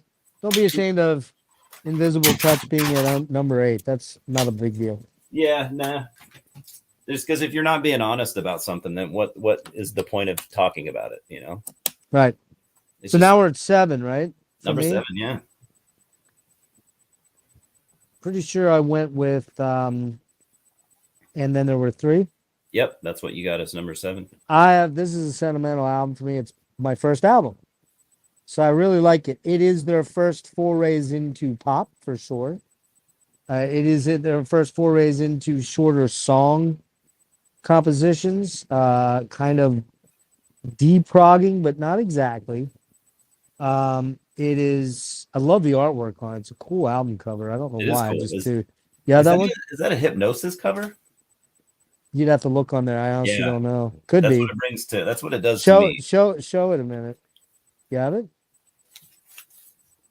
To me, that looks very Hypnosis-y. Yeah, it does. It's so cool looking. But it could be someone just kind of copying their style. Yeah. I think the front segment there is from the video they did for Deep Down in the Motherlode, I think. Or I didn't know that. I've never seen the video. Yeah, so this one comes out, and I hear Follow You, Follow Me. I heard that song. I'm like, who the hell is this? And I went out and got the album when I found out. And that's when I'm like, wait, Genesis? They do this and this and this too? I'm like, whoa. Same band? Same band? Yeah, exactly. Because I was used to Gabriel's voice, even though Phil Collins sang lead on 2. I really like this album, man. It's got Down in the Motherlode. It's got Snowbound. It's got I like it. what's the set? Can you read off a couple of the titles on that one? Yeah, it looks like the ones that you liked were Deep in the Mother Lode. Let's see, what is this other one? Well, no, just read off from the beginning. Yeah, Down and Out. That's a great song. That's a great song. Great song. That's Undertow. very Undertow's killer. Yeah, Ballad of Big. I don't mind that one. Snowbound. Love that one. Burning Rope. That's a good one. It is, yeah. Deep in the Mother Lode. Many Too Love Many. that song. Many Too Many's not bad. No, Scenes from a Night's Dream. That one's not bad. Yeah, Say It's All Right, Joe. I hate that song. That might be the weak point. That is the weak point. That's okay. Yeah, and then Follow You, Follow Me. And Follow You. Interesting. Yeah. A choice of closer. It's weird that they put that there. Most hit Yeah. singles are in the first three on a thing. Yeah. On an album. And they Maybe did wasn't that. Supposed to be. I don't know. Well, no, they didn't think it was going to be. They Mhm. recorded it, and their AR guy said, "Guys, you know that's your hit song, right? You just People put are it on gonna the end love of the this. album." And I love that, man. I love that. It's cool. I love it too. Oh, I love that. And just the you will follow you if you follow me. Yeah. It's a great Catchy in the right way. it's a great song, man. I love that song. I love that song. A lot of Genesis purists hate that song, but they can fuck off. I don't care. Yeah. Purists are they never make anything fun. So yeah, that album is like an 8 for me. I like it that much. I mean, there's Say It Ain't So Joe sucks, and the Tails Off. There's a couple tracks that I'm not crazy about, but it's still ranks pretty high for me. Yeah. Yeah. I think so too. Yeah, that was let's see. I have that as my number We're at 7 as well. Did you? Yeah. Nice. Yeah. I also have the CD. This is probably the CD you have too. One of those Yep. cool repressings. Fucking glare, but whatever. Yep. This album I actually liked way more now that I was re-listening to it to do this. Like I always Same here. Same here. Now I'm like, this is way better than I was giving credit for. Yep. What do you think about Phil's drumming on this album? I think it's so Great. good, but it's Great. different. Isn't it kind of different than what he was doing previously? Well, it was a little less proggy and a little more A little more on the fills and stuff. right. Well, I think it was a little more like, how do I want to put this? Creative it wasn't the standard prog stuff. It was more creative to fit more pop lengths of songs. Because Yeah, I think the longest. He got such a signature drum style. I think the longest song on that album is like maybe 6 plus. We got a 6-minute song, and you got a 7-minute song in Burning Rope. Okay, Burning Rope 7. All right, that's okay. But yeah, Phil's got such a unique drum style. I don't know. Oh yeah. What words I would use to describe it? What he does with the toms and stuff. He does it all and does it well, man. Or he did. Yeah. But he's also not like, that if he was trying to show off, you'd really see stuff he could do. But that was what I like about Genesis, is that like none of these guys were like egomaniac show-offs. There aren't like crazy solos. Well, they they did solos in the live show though. Phil did a drum duet live thing, and Tony did a keyboard. I love thing, that yeah. drum duet they used to do. And when Like, Hackett was there, they did in. a guitar thing. Yeah. I don't think once Mike took over guitar, they had a guitarist come in and play live for them. A good one. I forget his name. Yeah, what was that guy's name? A lot of people thought he should have been in the band. Yeah, I can't remember his name. Yeah, a lot of people say that they were idiots for not having him. It's not a household name, but it's one I should know. No, you're right. Yeah, but yeah, it's one that comes up when you hear people talking about Genesis and they know what they're talking about. Yeah, I mean, I never heard of that guy until the last couple of years. No, I remembered back then but then I had to kind of reacquaint myself with Daryl Sturmer. Daryl Sturmer. Yep, there you go. Is that it? What did he do? What bands does he come from? He's got to be. He's got to be in some good bands, or at some point. Maybe he was just a session guy. Let me look here a minute, because I got to be honest with you. I don't know. Honestly, I don't know that he wasn't just a studio guy. Yeah, he might be. Yeah. Let me But look he here, could play man. all the stuff that he could play all Hackett's stuff, and like he was a pretty fucking good player. Oh, he's a great player. Yeah, I mean, and there was a lot of talk about that. Like, why do you have that great player playing live for you? Why isn't he recording on the album? That's what people And, have said. They're like, what a and waste of his talent, you know? right, and giving you a lot more leeway to, I'm you sure know, he probably wanted to be in the band as a full-time member, but well, they just never gave him the offer. yeah. Let me look here. Hold on, I'm on. I think that's who it was. Huh? But yeah, I feel like as far as Phil's drumming on this album, I feel like it's more like a lot more like fills and stuff. No pun intended, but a lot more drum fills. Not his like weird jazzy style, but just more straightforward, but still really really good. Like I find myself like listening to his drumming almost. Not that it's distracting, but I kind of drift away and just start listening to his drumming when I play this album for some reason. Yeah, I got to be honest with you, dude. I don't play drums. I don't either. So I rarely listen to that. Yeah, it is Hypnosis, by the way. Good catch. Oh shit! It does not talk about Sturmer in here, but I'm 90% sure that's who it was. Yeah, you're probably right.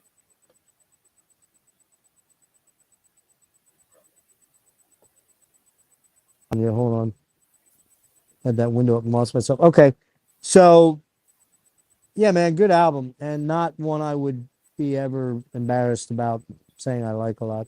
No, dude, it looks like our next one. We're on the same page on our next album too. Okay, so next one's 6. Yeah. I believe. Ah, man, hold on. Are you switching it up? You can if you feel No, like. I'm wondering what I put here. Did I put? You told me Wind and Wuthering. Yes. Okay. Is it Wind and Wuthering? Yeah, for your Okay. number 6. All right. This beauty, right? Yep. Which I really like this album a lot. Oh yeah, that's awesome. This album starts off with "Dancing on a Volcano." Yeah. Oh no, that's Oh no, that's Trick Tail. of Tail.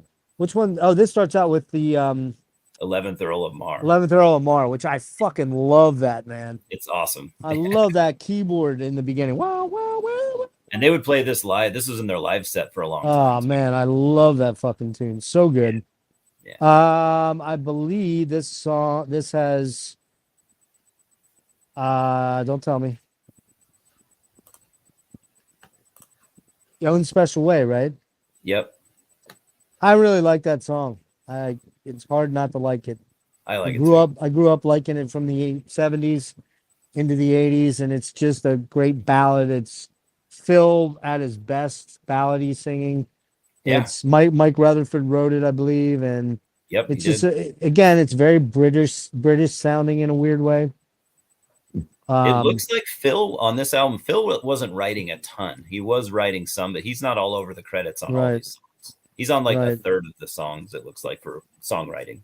And then let's see, we've got we should mention that Hackett is in the band now at this point. I was going to say, this is the departure of Hackett after this. His last album, yeah. Mm-hmm. This also has Los Endos on it. Yes. Wait. Oh, wait. No, that's on Trick of the Tail. I'm confusing these two bad. Yeah. What? Read some of the song titles for Wind and Wuthering off. Number 2, you got One for the Vine. Good tune. Good tune. Little long. Your Own Special Way. It is almost 10 minutes. Yeah, that one's a little long for me. I think it overstays its welcome. Yeah. Own Special Way is great. Own Special Way. Watt Gorilla, which I think is awesome. That's a killer instrumental, I believe, right? Yeah, it's a kind of fusion-y instrumental. Yeah, fusion-y. Yeah. Very, very Brand X. Yep, love it. Yeah, All in a Mouse's Night. Love that song. Yeah. It's very wistful. Blood on the Rooftops is killer. Blood on the Rooftops. That's Hackett's shining moment. And then you named, after that, you got Unique or Unquiet Slumbers for the Sleepers, short song. I like that song. It's just a little interlude. Interlude, yeah, it's like 2:23. In That Quiet Earth. It's a cool tune. Yeah, that's another one you named. And then Afterglow. I don't remember that one. That one, I think Afterglow was on their live set for a while too, if I remember correctly. That one's not ringing a bell. I can't actually remember exactly what it sounds like. But I really like this album because I think, Phil did a marvelous job of becoming the lead vocalist for them on the last album, but into this album. Yeah. And he, the music is still fairly complex. Yeah. Still adventurous. It's still adventurous. It's still progressive. It's maybe moving a little bit more towards conventional song structure. It's moving there. Yeah. But not overly. And it's a good album. I said when you stepped away, I said that their shift into styles was not overnight. It was over a period of like 8 years. Very gradual. Yeah. So some bands will like overnight, like this is what we do now, and you're like, oh my god, I'm not ready for this, But Genesis didn't do that. So. All right. Like it or not, I'm kind of glad that they gradually did it. So you picked the same one, right? So what are your thoughts on it? Pretty similar to yours, 11th Earl of Mars. One of their best songs, and it was in their live set for, well, it would have been in their live set longer had it been earlier, but it was still in their live set for the next like 3 or 4 tours, I think. And I think got me, man. I know you don't remember Afterglow, and I might not either. I want to say Afterglow ties to the first song. That keyboard stuff that they were doing on 11th Earl of Mars. I think they do that on Afterglow too. I think you're right. You're right. What do you call that? Is that a reprise? Although I thought that was Trick of the Tail. They did that. They might have done it with both. And I want to say Afterglow was in their live set too for a while. Yeah, like you said, Walk Gorillas, kind of like a Brand X song. Which makes sense because Phil Collins wrote it with Tony Banks, it looks like. So, and it's not very long; it's like 3 minutes, but it's just a cool little. So I've heard some people call that song filler, like that didn't need to be here. I don't know if I agree with that. I get it. I can see why someone would say it's not really a crucial song for the album, but it's just cool. I actually wish they would have done more of that. I think it adds a cool kind of fusiony touch. I actually wouldn't have minded if it was longer. It's 3 minutes, but if it had been 6 or 7 minutes, I would have been fine with that because I like that kind of extended instrumental prog stuff. Blood on the Rooftops, amazing. One for the Vine. I think One for the Vine was a single. No, it couldn't have been a single. It's almost 10 minutes long. They didn't do 10-minute singles back then, but they also have the vinyl. Whoa. So, interesting thing I learned about recently. Oh, I was showing the fucking back. Sorry, guys. So this album is, if anyone out there likes Metal Church, Kurt Vanderhoof, the guitarist and primary songwriter and everything. I guess Wind and Wuthering is his favorite Genesis album. Oh, there you are. I believe the only single that was issued though for that was for Own Special Way. Yeah, I think you're right because none of the other songs are really like single material. Although Blood on the Mountain or Blood on the Rooftop. Blood on the Rooftops. Yeah, I don't know if that was a single or not. 5 minutes 20 seconds. Probably not. Yeah, I was going to say that's kind of pushing it for single length, but it's possible. Yeah, I don't know that history, dude. That's the one thing I couldn't tell you about which songs were the hit songs. You know, I mean, Me either. I know early on they didn't have any, so that wasn't really an issue. So, and that's not important anyway. Singles are just radio or record labels using them as bait, basically. For it is, but let's be honest. The more money the label makes and the more records sell, the more they pay off their debt and the more money they make. So the bigger tours they do. So the hits, that's why they went to the hit stuff later on. They made a lot of money, dude. All those guys were very wealthy men. They were wealthy men before they wrote those hits. They became exceptionally wealthy men at that point. Yeah. Because they became some of the richest guys in music. I mean, nobody's going to touch McCartney. Nobody's going to touch U2 probably. Yeah. But those guys are up there. They're in the, they're more wealthy than the guys in Rush. Phil. Especially Phil. Oh, Phil for sure. He's got all the money they have times 10. Well, the problem is Phil's been through 2 really nasty divorces though and bad medical stuff. Phil true. actually, I believe, at one point in time was worth about 300 million. He's worth about half that now. Yeah. But I'll tell you what, I'll be worth 150 million all day long, forever. Yeah. I'll be perfectly happy with it. Oh yeah. That's more than enough money that anyone needs. You know, Fuck no yeah. one needs that much money. I mean, Did you know his son plays drums? Huh? Did you know Phil's son plays drums too? Yeah. He's really fucking good. Yeah, he's real good. Yeah, he played in a band with a friend of mine, Simon Phillips. He played with Dude, Simon John Phillips. John Wesley in a band called Sound of Contact Oh for shit. one Wow. album. Yeah, that he Simon was in that band? Sound of Contact was the singer. He was the singer and the drummer for that Sound of Contact. Yeah. Holy shit. Yeah, I But guess he plays on this current tour that they just did. He played drums on that tour. Yeah, back about 10, 12 years ago, he had some major issues though. He had like a coke problem from what I heard. Phil's son? Yeah, based on my shit. friend there. Where are we Yeah, at? Number got rich 6? kid syndrome. Oh yeah, for sure, dude. For sure. Oh, I can do coke. My dad gives me all the money I want. I mean, you look at Taylor Hawkins, his kid's out there drumming for his dad's band. I don't think he's going to be a permanent drummer for him, Right. but maybe when he turns 18, he might be. He could be then. And you know, you look at the drummer for the Darkness and for who is he playing for?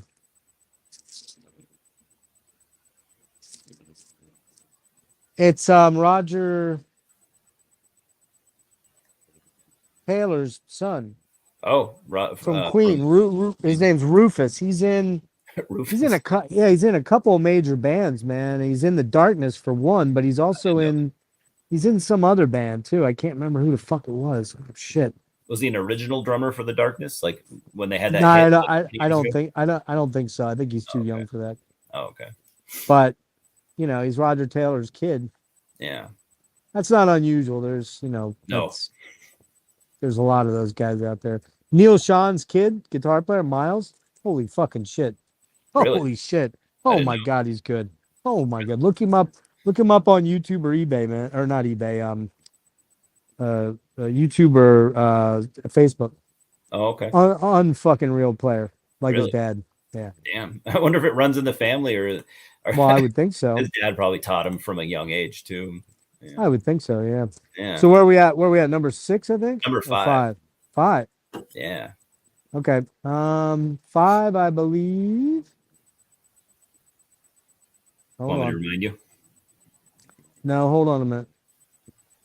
Dude, we have the same number 5. It's either Trick of the Tail or Nursery Crime. It's Nursery Crime. I'm thinking it's Nursery. I was going to say it because I think I have Trick a little higher. Yeah. So Nursery Crime, the first, what I'd call real Genesis, full-on Genesis album. Yeah, I'd agree. This is where it all comes together. They bring in Phil Collins. Phil is a much better drummer than Mayhew. Yeah. He can also do backing vocals. And they start writing a lot more complex music, which they'd already started to do, which scared Mayhew, I believe, and the original guitar player, It's understandable. Paul, what's his name? Was it not Phillips, but Phillips, yeah, and Phillips, yeah. Anthony Phillips, yeah. And Phillips, yeah. And so yeah, a lot of great tunes on here, man. Obviously, opens with the yeah, help me out. Oh, sorry. Yeah, opens with Dancing? No. song titles, Musical Box. Musical Box. 10-minute song too, longest 10-minute song. song, Musical Box. One of their ones they always played. For Absent Friends is number 2. Oh, that's an interlude, I think. Return of the Giant Hogweed, number 3. Love that song. It's my favorite song on the album. Yeah, that's you could probably call that the centerpiece of the album. I love that song, man. It's such a beast. The keyboards on there are so cool, and Peter's voice is so cool on it. Yeah, this man. Is the first Genesis album, right? That they were like that. This was Genesis, right? The first time where they had their own sound. Well, I mean, Trespass, you could argue they did, but they weren't quite there, I don't think. Yeah. This is their first album where I think it all coalesces into the Genesis we know and love now. Yep. It's particularly the 70s Genesis. Yes. You know, also on there, I believe, is Cinema Show. No, after Or cinema Hogweed. shows. Cinema shows on fucking Selling England. God damn it. Yeah. Then we got Seven Stones after Hogweed. I don't recall that song, and I re-listened to it, and I don't recall it. Let's see. Because you have some notes on this one. Yeah, what does my notes say there? Read my notes. Just go ahead. Yeah, it looks like Fountain of Salmacis. Salmacis, yes. That's your That- favorite, I think you That's said. the other big one. That and the Hogweed are my two monster tracks. Yeah, yeah. Seven Stones, pretty proggy. You said lots of Mellotron, and Okay. you really like Peter's voice on that song, which is understandable. Harold the Barrel, you didn't really care for that one. No, that one bugs me. Yeah. That's the one that drags that one down to 5th place for me. And luckily, it's only 3 minutes. Yeah, it just annoys me. I know it's trying to be quaint English humor and Totally. blah blah blah, but it's just it's an annoying song for me for some reason. Yeah. No, I'm kind of there too. And then Harlequin, you liked, especially the acoustic playing by Steve Hackett. Oh yeah, of course. Yeah. Hackett's So looks like on always this great. album, everyone co-wrote this album almost equally, which is pretty cool. Okay.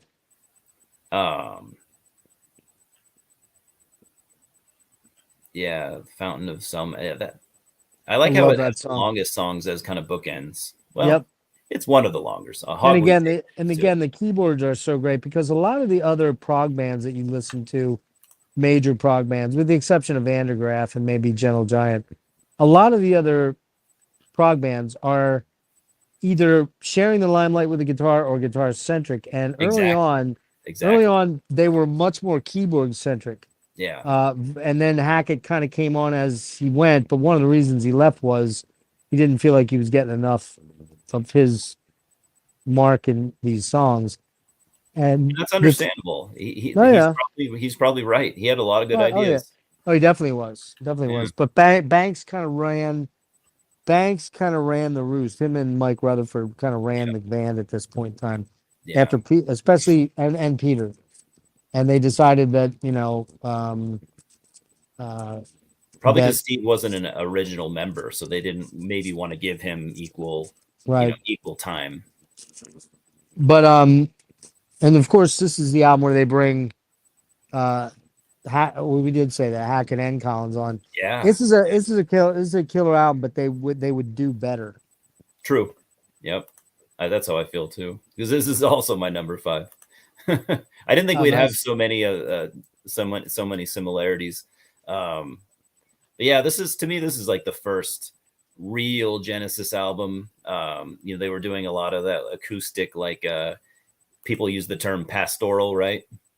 That pastoral acoustic kind of folky British sound, which is actually not my favorite part about Genesis. That might turn off some people, but I actually think they at times kind of overdid that. So I was actually happy when they kind of stopped doing that so much, though they are really good at it.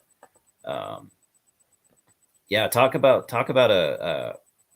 what a crazy lineup, adding Phil Collins and Steve Hackett together for this album. This is they just became Genesis, back in 1971 when those guys joined. Yeah, The Musical Box, one of their best songs. Return of Giant Hogweed, one of their best songs. But like you said, yeah, they would do better. They would do better after this. But I mean, for being 1971, for them all being really young dudes, I mean, I don't have any complaints about it.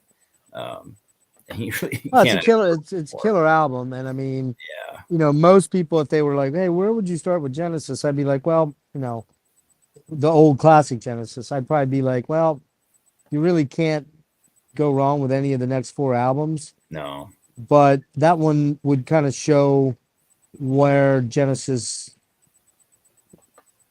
the impetus for their sound really came together. Totally. That's how I feel. Yeah. For me, this is the first Genesis album as they would be known for the next, 4 albums or so. Sure. But I think so 4? Yeah. So we're at 4. Got the vinyl. Talk about a crazy album cover too. Yeah, So very dark. strange, very This strange, fucking girl dark humor. playing croquet with severed heads and stuff. Yeah, yeah, that's awesome. Yeah, and then on the back is even more creepy. They Dead really wanted to bodies be a and death metal band. heads. Yeah, I mean, this had to have been shocking for people in 1971. And I know we talked about on the deep dive, and I'm not trying to route anybody in your audience over to my channel, but you should go Oh no, check it's out fine. that deep dive. Yeah, On Metal Madness 66, we did a deep dive on all these albums where we really talk about track by track, and I'm not confusing tracks because I have CDs in front of me and I have notes in front of me, and you yeah, guys reading my notes. I don't using my phone. I don't have a laptop right now. yeah. Um, It's a good live stream. I watched that whole thing. yeah, Yeah. that was a good one. It was pretty concise, pretty quick. We did it under 3 hours. We did Oh a yeah. lot of we talk about the artwork, especially Lee talks about the artwork because he's an artist. Oh okay. Yeah, so yeah, that's a good one, and we talk about that stuff, who it was and all that stuff. Oh, So okay. number four, we're number four, right? Now we're on number 4. Yeah. Yeah. I'm gonna I'm gonna say I went with Trick of the Tail, You did. Yeah. but man, it's so close with Foxtrot. Yeah. So close, so close. It's like 1 and 1A, man. And I love Trick of the Tail because it blew my mind when I heard this album how it wasn't Peter Gabriel. Mm-hmm. I was like, wait, what? That's not Peter Gabriel? But Yeah, it's not Peter it Gabriel. sounds But pretty it close, though, sounds a doesn't it? lot like Peter Gabriel. Oh my God. Do you think Phil was trying to emulate him, or do you think they just have similar voices? They just had very similar inflections, and I think Phil That's what I thought. initially did try to sing a little bit like him, a little bit, not a lot, just a little bit. Yeah. Similar But tone. And yeah. But there's oh shit, hold on. You there? yeah. Damn it. Because What if is you want going to talk on? about a singer that's going to be hard to emulate, that'd be Phil or Peter Gabriel. Nobody really sounds like Peter Gabriel other than Phil Collins. Like no one else that I've ever heard. God damn it. My headphones went out on me, dude. All right, hang on. Can you hear me all right? Yeah, it honestly sounds about the same. Okay. Yeah, I mean, you know, it comes to the lamb lies down on Broadway. It comes to the end, and Peter says, "I'm going solo." Yeah. And everybody's pretty devastated because they're like, "Now what do we do?" Yeah. But they knew that Phil could sing, and they figured he could step into the role. They felt pretty comfortable that he could do a lot with their old material and expand their newer material. Yeah. And so, here we've got Dancing on a Volcano. Now I know I'm right. So good. That might Killer be song. my favorite song of Genesis. Oh, that's great. So Yeah. killer. You got Firth the Fifth on You got to here, read right? the lyrics too. You got to read the lyrics for that song. They're very uplifting and yeah. Right. Yeah. And you got Los Endos on here. You've got Robbery, Assault, and Battery, right? Yeah, I'm gonna pull that up. Yep, Robbery, Assault, and Battery. Yep. Which is such a great song. Yeah. Hackett song, by the way. Yeah. You've got the ballad that I absolutely fucking love this song, man. Entangled. Oh Or yeah. Wait, is it Entangled? You might be thinking of Squonk. No, not Squonk. No. The ballad. Entangled is like a trippy acoustic sounding. I guess you could call that a ballad. Hold on. To me, that's a very dark song, though. It's mellow, but it's like super dark and dreamy, very super psychedelic sounding. And I'm pretty sure, I'm pretty sure Steve Hackett wrote most of Entangled, if not almost the whole thing.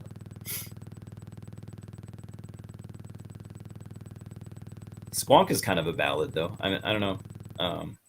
It's not Squonk. Read the songs off to me. Number 4, you got Madman Moon. I like that song. Yeah. And then Robbery, Assault, and Battery, Ripples. Ripples is the song. Longer song, too. Yeah, that's the long ballad. That's the one where it's you. Okay. I love it, yeah. It's such a beautiful song, man. It's just beautiful. Yeah. And I'll tell you, man, I don't think Peter's voice would have sounded right on that. No, he wouldn't have been able to sing that. Not the ballads Phil could do. Yeah. Way better than Peter, in my opinion, man. Peter's not a ballad guy. So yeah, I really like. I love Ripples. I like it Entangled. You're right. It's the longer acoustic. It's like 8 minutes, I think. It's 6.5, but it feels like a 10-minute song. And what else is on there? I'm in a missing good anything way. else. Los Endos was the end song. Right. That one's a instrumental. Is Squonk's not an instrumental, is it, or is it? No, Squonk is actually fairly poppy. It's a fairly poppy song. That one actually took me. I had to get used to that. I didn't like I'm that. not remembering that one for some weird reason. Yeah, it's very accessible. Great Yeah. album, man. I really love Colin's voice on this album and the next one. Oh, I like this album a lot. I would learn to dislike Colin's voice more and more as he got further into the pop Me thing. too. But I loved him on these two albums, and frankly, I like them better than some Peter Gabriel stuff. Yeah, I would agree. As you see, there's a little bit of the Gabriel stuff is lower than that album, and when the other one is. So yeah, very very good album. Probably a 9, 8.5, 9. Easily for me, yeah. Just a great album, and one that I would not hesitate to say, yeah, you want to start with Genesis, start there. Like I said, pretty much anything from Nursery Crime. This could be a good starting point. Yeah, you're right, because it's not overly complex. Right. But there's still a lot of really killer cool songs in there. Oh, totally. And it's, like I said, you would have thought losing somebody as iconic as Peter Gabriel on those first 4 albums. Yeah. What are we going to do? And they kind of, frankly, go from strength to strength. Yeah, they actually started selling more albums after Peter left. Right. And he went on his own to sell a fuckload of albums too. So everyone wins in a way. Oh yeah. And I think some of Peter's, I don't want to touch on that too much because I could go off, but Peter's solo stuff, he has some of the best songs and albums really ever written for me, just in general. Yeah, I really like. I like the first 3. Or wait a minute, there's 3 of them that aren't named, right? Or is there 4? Yeah, he's got 4 that he just calls self-titled. All right, which is the one with? I mean, maybe it was 3. I thought it was 3. Yeah, 3 are self-titled because in the middle of that he put could be the wrong. third album was called not Trespass, but something. Got the Monkey? Yeah, that has Shock the Monkey on it. I don't know why he did that. Why? Because then the next album it was self-titled again. So I love the one with, I think it's called Streaks. With the Streaks or Rip the Face or whatever, where his face is all streaky. Yeah, that has games, amazing right? album. That is, I think. Let's see. That is the that's the second album. Is or it no, second? Milk. That's the 4th album. Or no, God damn it, that's the 3rd album. It's third one. Okay, so he didn't. I was wrong. He has 3 self-titled albums. That's what I thought. Security. Yeah. That's it. What's it called? Security. That's it. That is the 4th album. That is the one with Shock the Monkey, I think, on it. Yep. Then he did So, right? Yep. Then So. Yeah. So the 3rd album is Streaks. Yeah. And that has what? Melt is what they call it. Melt. Yeah. What's that have on it? Oh man. For me, this album's kind of front loaded, but it's got Intruder. Yeah. No Self-Control. So good. I don't remember. Great song. And then Family Snapshot. Okay, but that doesn't have Games Without Frontiers. Games with Frontiers. Yeah, it's got that on there too. Okay. That's a pretty good song. Not one of my favorites. Dude, I fucking love that song. And then I forget which album has Salisbury Hill on it. Is that? That would be on the first album, his first solo. Yeah. Okay, I love that song. Oh, dude, so good. Yeah, amazing song. And that was about him leaving Genesis. Right. Everyone knows that. I mean, it's they're killer. I'm really not a fan after So, or like when So comes out.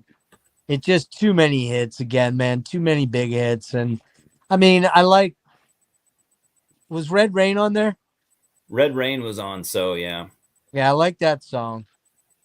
A lot of hits on this song, but it's good. What was it? What else was on there? Sledgehammer. Steam. No, Steam is on Up.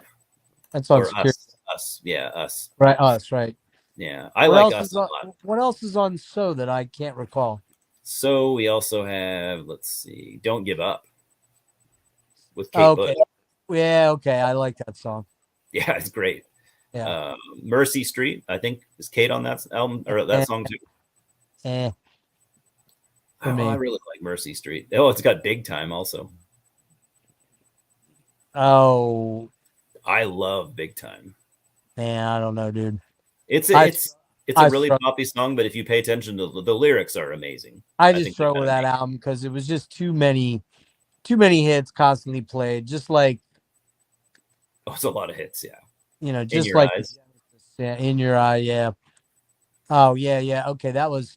I don't hate that song. It's kind of a wistful It is. ballad song that's pretty cool. But Yeah, all right, so we did Trick of the Tail. We were on the same or not there? yeah. Trick of the Tail is my number. Was that five Four, also or four? four.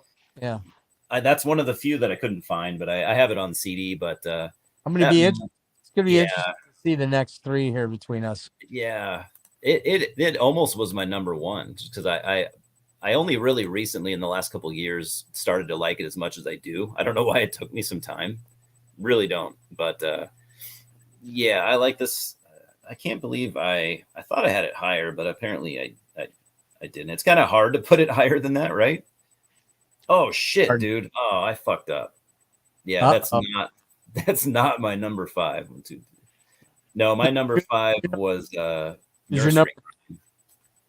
Yeah, number 5 was Nursery Crime, and number 4 was Trick at the Tail. Yeah, my number four is actually Foxtrot. Ah, you goofed. Yeah. Oh well. I do it. I always Well, do it. okay, that's my number 3. So we'll talk. Which one was 3 for you? Trick at the Tail. No, Selling Oh, England is number three. But yeah, four. We haven't. I guess we didn't talk about Foxtrot at all yet. no, But it's my number 3. okay. So yeah, four for me, three for you. Supper's Ready is a song a lot of people like. Of course, which Well, yeah, for good which, reason. which is prog rock's second track Yeah, in history. Because why is that? I'm not sure. Okay, well, when we think of prog rock epics, that song always comes up, but as the the prog music's prog genre's first big epic, but that's not true. Oh, It's Court of the Crimson King. no, No, what is it? Close to the Edge came out a month before it. Oh shit. Okay. Close to the Edge came out in September of '72, I believe, and this came out in October of '72. Weird. Foxtrot, yeah. So it's the second prog epic. Yeah, it's great. I love that song. It's good. They played that live a lot too. Give me the songs on here because I always forget. Oh, Watcher of the Skies. Love it. Dun, Yeah, dun, dun, dun, dun, dun, dun, dun, dun, dun, dun, dun, dun, dun. that's probably my favorite for the album. It's Oh, Watcher of the Skies sure. is amazing. Timetable. I don't remember that one. Get 'Em Out by Friday. I like that one a lot. That's a weird one, but I like it. Can Utility and the Coastliners. I like that one. That's cool. A cool song. Yeah. Not as some people praise that crazily as one of their great songs. I don't hear that, but I like it. It's not in my. I wouldn't put it in my top 10 either of songs. Exactly. Horizons. It's got Horizons. That's an interlude, I think. That's nice little Steve Hackett interlude. Yeah, Supper's Ready. Like you said, that was kind of like their Yes epic. Like at 23 Well, minutes. I don't know if they knew what Yes was doing, but Yes was around before them. Yeah, I don't think they did either because both those guys were clearly writing these albums around the same time. And Yeah, I don't know if they knew each other. Well, I'd be shocked if they weren't aware of each other. I'd be shocked. Well, I mean, if they knew each other like personally, and shared ideas or whatever, talked about shit. I'm not sure. Right. Hard to know. I mean, you'd almost have to see some interviews. I'd be shocked if they weren't aware of each other. I'd just be shocked. Yeah. And who knows who wanted to get done first? I mean, that's hard to know.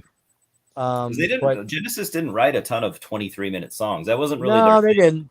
A lot of 8 to 10 minutes, 12-minute ones, bunch of them. And I can't think of another song they did that's even. No, there isn't.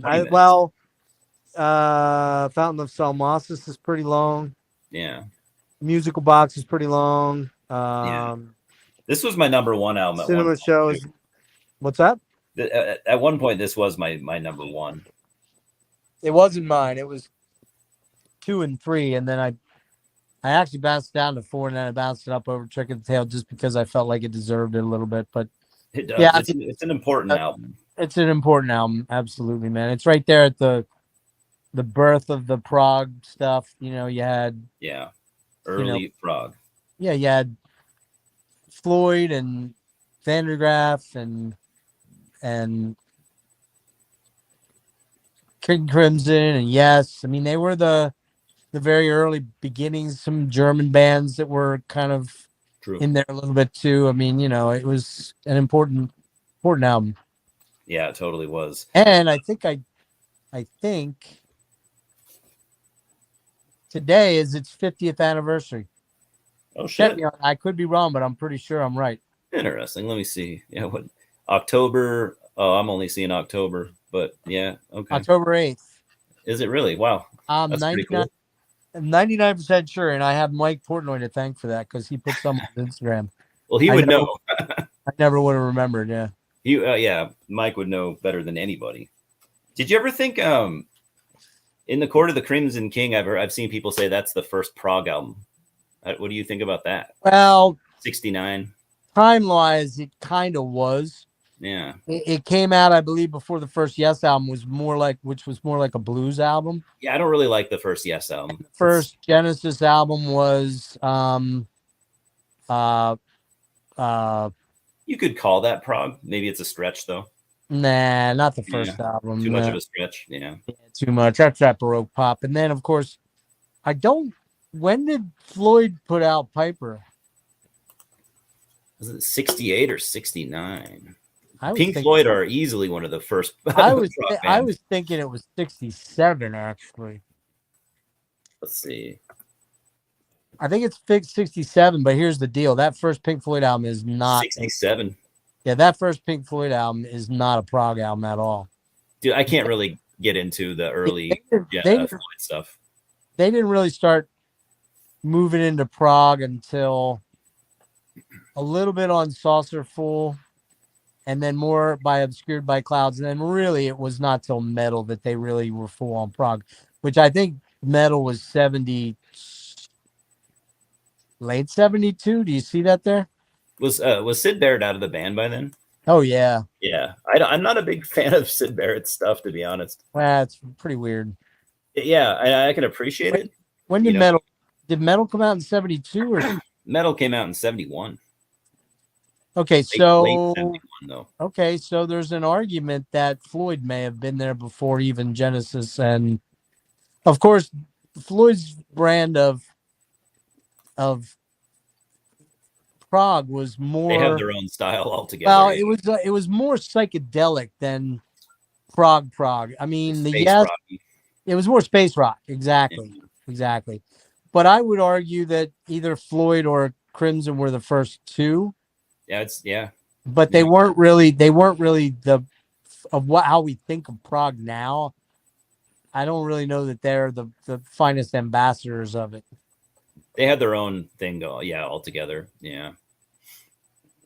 So that was my third. What's your third? Let's see. Let me make sure I don't mess this up now. Because wait a minute, 6 was Wind and Wuthering, right? Both of us were Wind and Wuthering at 6, right? Yeah. Fifth, I said was Nursery Crime. What did you say was? My number 5. Number 5. Yeah. 1, 2. Nursery Crime also. Yeah. Okay, well then I'm confused. What was 4 for you? 4 was Foxtrot, and 4 was Trick of the Tail for you. So I guess you're at your number 3, which is Foxtrot, which I guess which we just talked about. So it's your number 3. Okay, yeah, my number 3 is this. Obviously, it's tough getting down to the 3 albums, but I went with Selling England. Okay, yep. I have it on vinyl somewhere here too, but that album is not one that I haven't spent as much time with this, but every time I listen to it, it seems like it goes up a notch. Let's see, what year did this come out? 73? 73, yeah. Yeah, they were cranking out an album every year, which is, for this kind of music, is pretty impressive. Yeah, this was almost my number one, actually. Dancing with a Moonlit Night. So good. One of their best songs. Firth of Fifth is obviously one of their Love it. best songs ever, too. They'd Love it. played that live for a long time.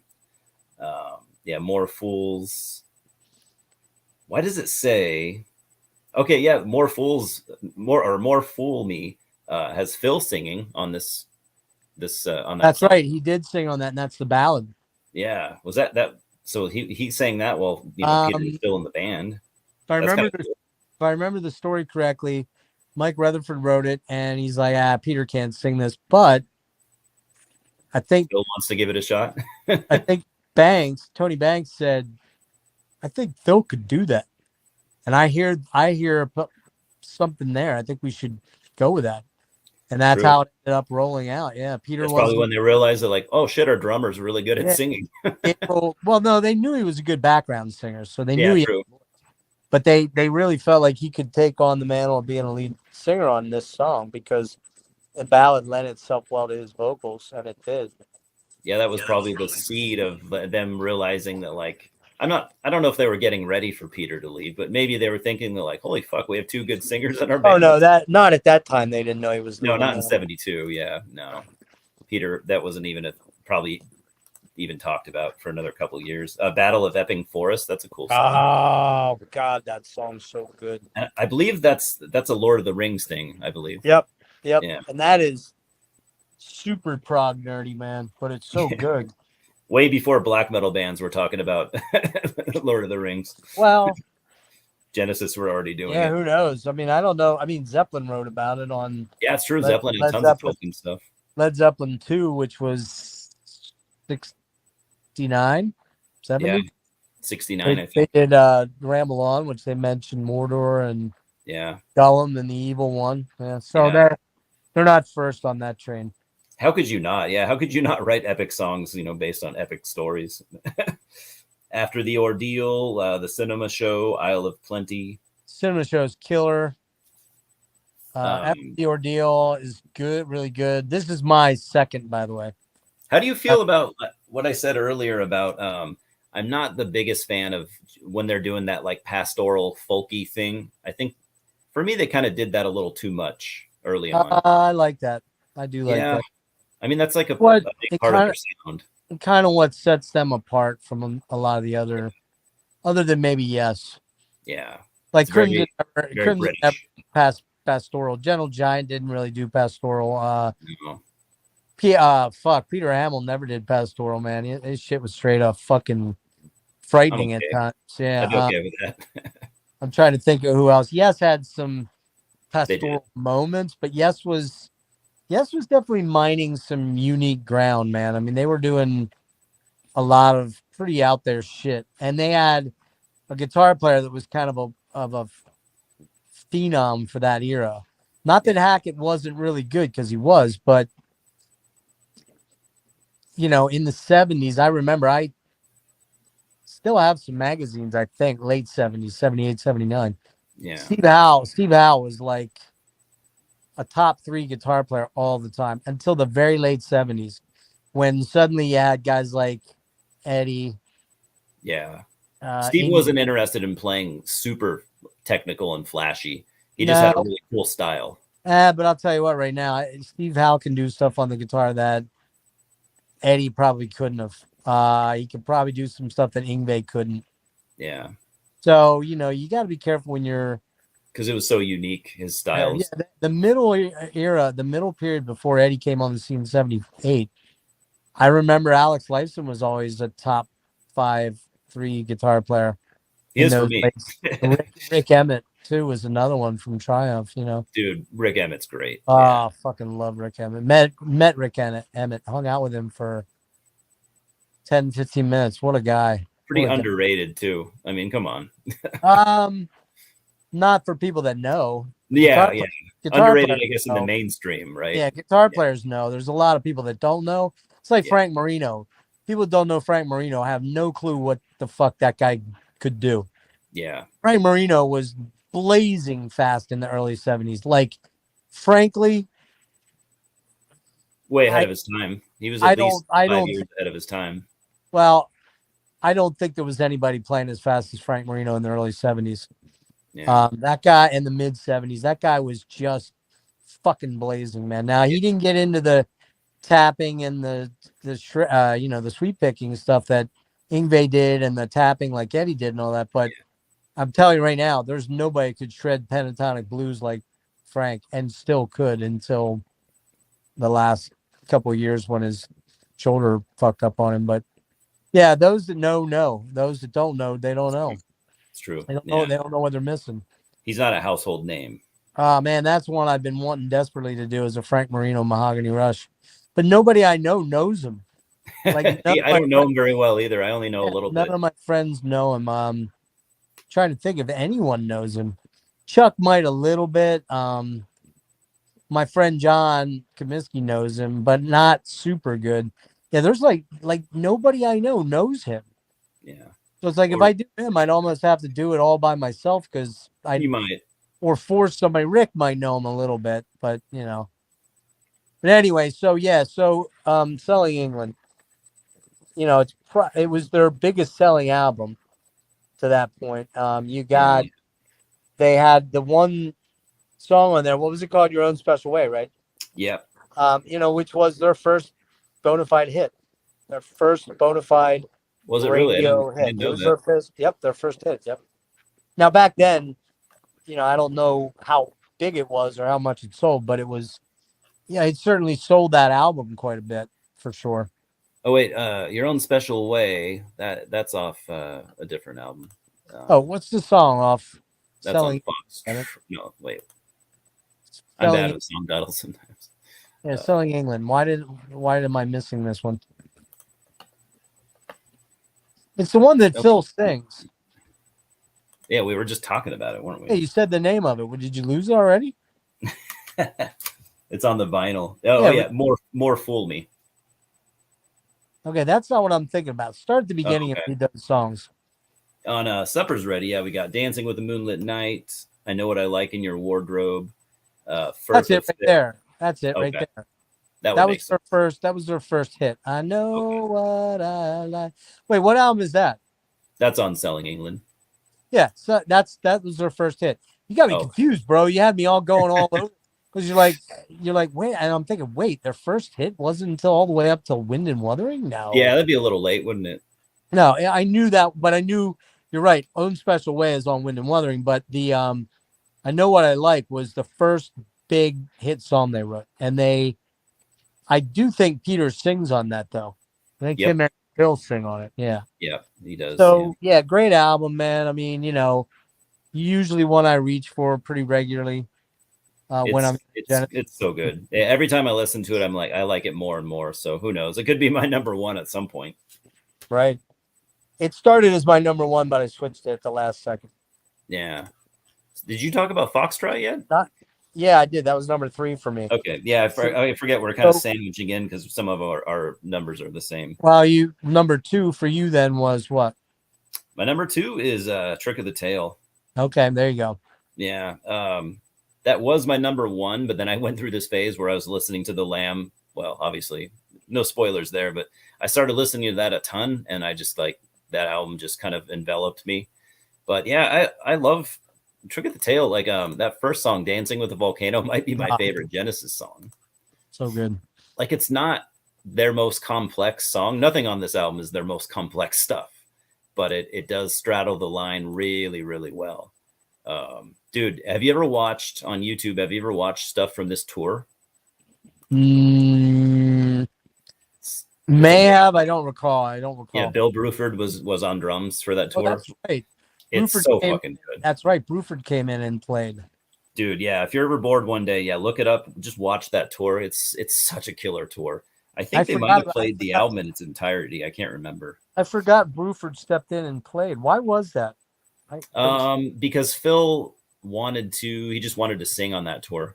That's what it was, right? He only does drum duos with Bill, right. But he doesn't play any of the songs. You're right. You're right. Yep. Now I remember that. Yep, I remember that. Yeah. Killer album, killer tour. I'm sure. Dude, you got to watch it. Is that the one? That's the one. Is that the tour that? Did they record Seconds Out during that? Oh, that's a good question. I have Seconds Out right here too. Because Bruford is on one of those tracks. Because Seconds Out starts with Squonk, so a song from that album. Yeah. But No, you know what? It's got stuff from Lamb on here, so it couldn't be. it does, yeah. It's got a lot of stuff from Lamb on this. Oh, wait a minute. Whoa, whoa, whoa, whoa, whoa, whoa, whoa, whoa, whoa, whoa, whoa, whoa. All right, now I'm getting really fucking confused. You threw me way off, dude. I'm sure. Hold on.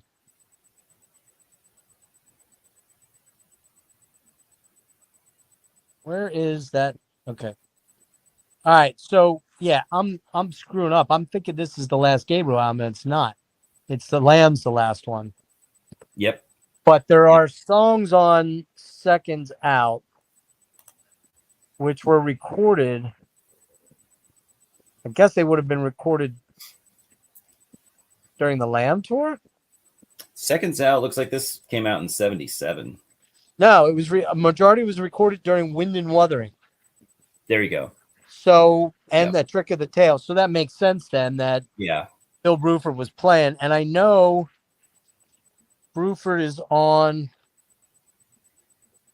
Chester Thompson's on the.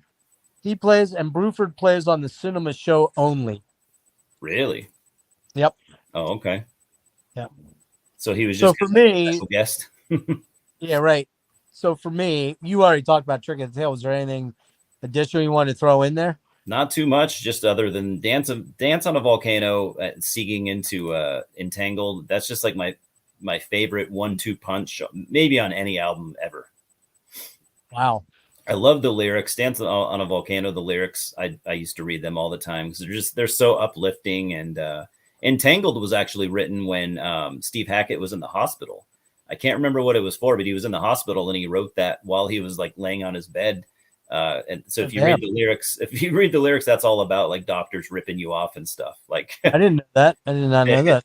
Yeah, you're looking tired and ill, then we'll present you the bill, like. There you go. So you might be able to relate to the lyrics on that song. Right. It was about Steve having kind of like not being happy with the shit that his doctors were doing. And he was kind of feeling like, dude, some of these people are literally only in it for the money. Well, they don't actually want to help me. I wish I could sue every doctor that's looked at me because every one of them's fucked up royally. Yeah, and I don't know what he was in the hospital for, but that's what he did. Mm. Cool. Did not know that. Yeah. So we ended up with the same number one. Yeah. Dude, how could you not have a number one as the Lamb? Wow. I know some people don't.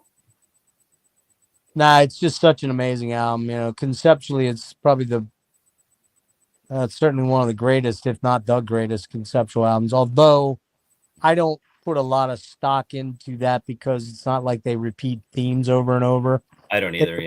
There's a little bit of thematic stuff, but it's more kind of like what Rush used to do. Yeah. Yeah, it's more of just a killer collection of killer songs. Yeah. If you try to follow a storyline, you're not going to be able to do it. I never have, even from the first time I heard it. It was just it was a little too ambitious for me, I think, to make it really be ambitious. But I mean, for me, there's obviously the opening track, "The Lamb Lies Down," is great. Yeah. Fly on the Windshield. Lifeless. I find no fault in this album. Like, I just can't. I don't know about you. Yeah, there's a couple fillers for me. I'd have to look at all the song titles to really know, but like "Hairless Heart's" a little fucking weird. Yeah, it is. But there's really cool shit like the Lamia. Dude, the Lamia is great. I love the song. The weird fucking endless, lifeless packaging. What's it called? That is. Let's see. I'm bad. Yeah, the Grand Parade of Lifeless Packaging. I love that song. What are some of the songs before that one? Was the Lamia the one where he's talking about? It's part of the storyline where the characters, like, he encounters these like female vampires. He's being raped. Yeah. Yeah, and they're like sucking his blood and stuff. Yeah, I'm like, what the fuck? Yeah, the other one. It's so dark. Yeah, there's Back in NYC. There's Carpet Crawlers, which is amazing. There's they played that live a lot too. Carpet Crawlers. What are some of the other songs I'm missing here? I know Dude, there's one of stuff. my favorites is the Colony of Slippermen, Oh, I love that song. Yeah, yeah, so where badass, Peter's doing those like those weird so vocals, badass, so weird, man. where he's So like, yeah, he's playing these fish like humanoid type creatures, and right, yeah, the arrival, a visit to the Doctor Raven, yeah, right, Ravine. and then try to think. Give me a couple more titles that I'm missing here. Uh, The end of the album kind of starts to dry up a little bit towards the end for me. yeah, the Um, last few songs. the last couple, I'm kind of like, eh. Yeah, But you got all the Ravine, the light dies down on Broadway. right, Riding those are the Scree. yeah, those are all right. I actually like Writing the Scree. It's kind of a weird track. Yeah, But yeah, I mean, just an amazing album, just stunning. It's just every time I don't listen to it for a long time, I put it in. I'm like, wow, yeah, me too. like how? Why have I not listened to this sooner? Why have I waited so long This to? was the album that really turned me on to Rutherford's bass playing too. Oh yeah, Like, it's he was doing tricky stuff before this, but like I just love his prominent. bass tone on this album. Yeah, it's very prominent. You're right. And Peter Kind of getting Gabriel's, Peter Gabriel's in top shape form here.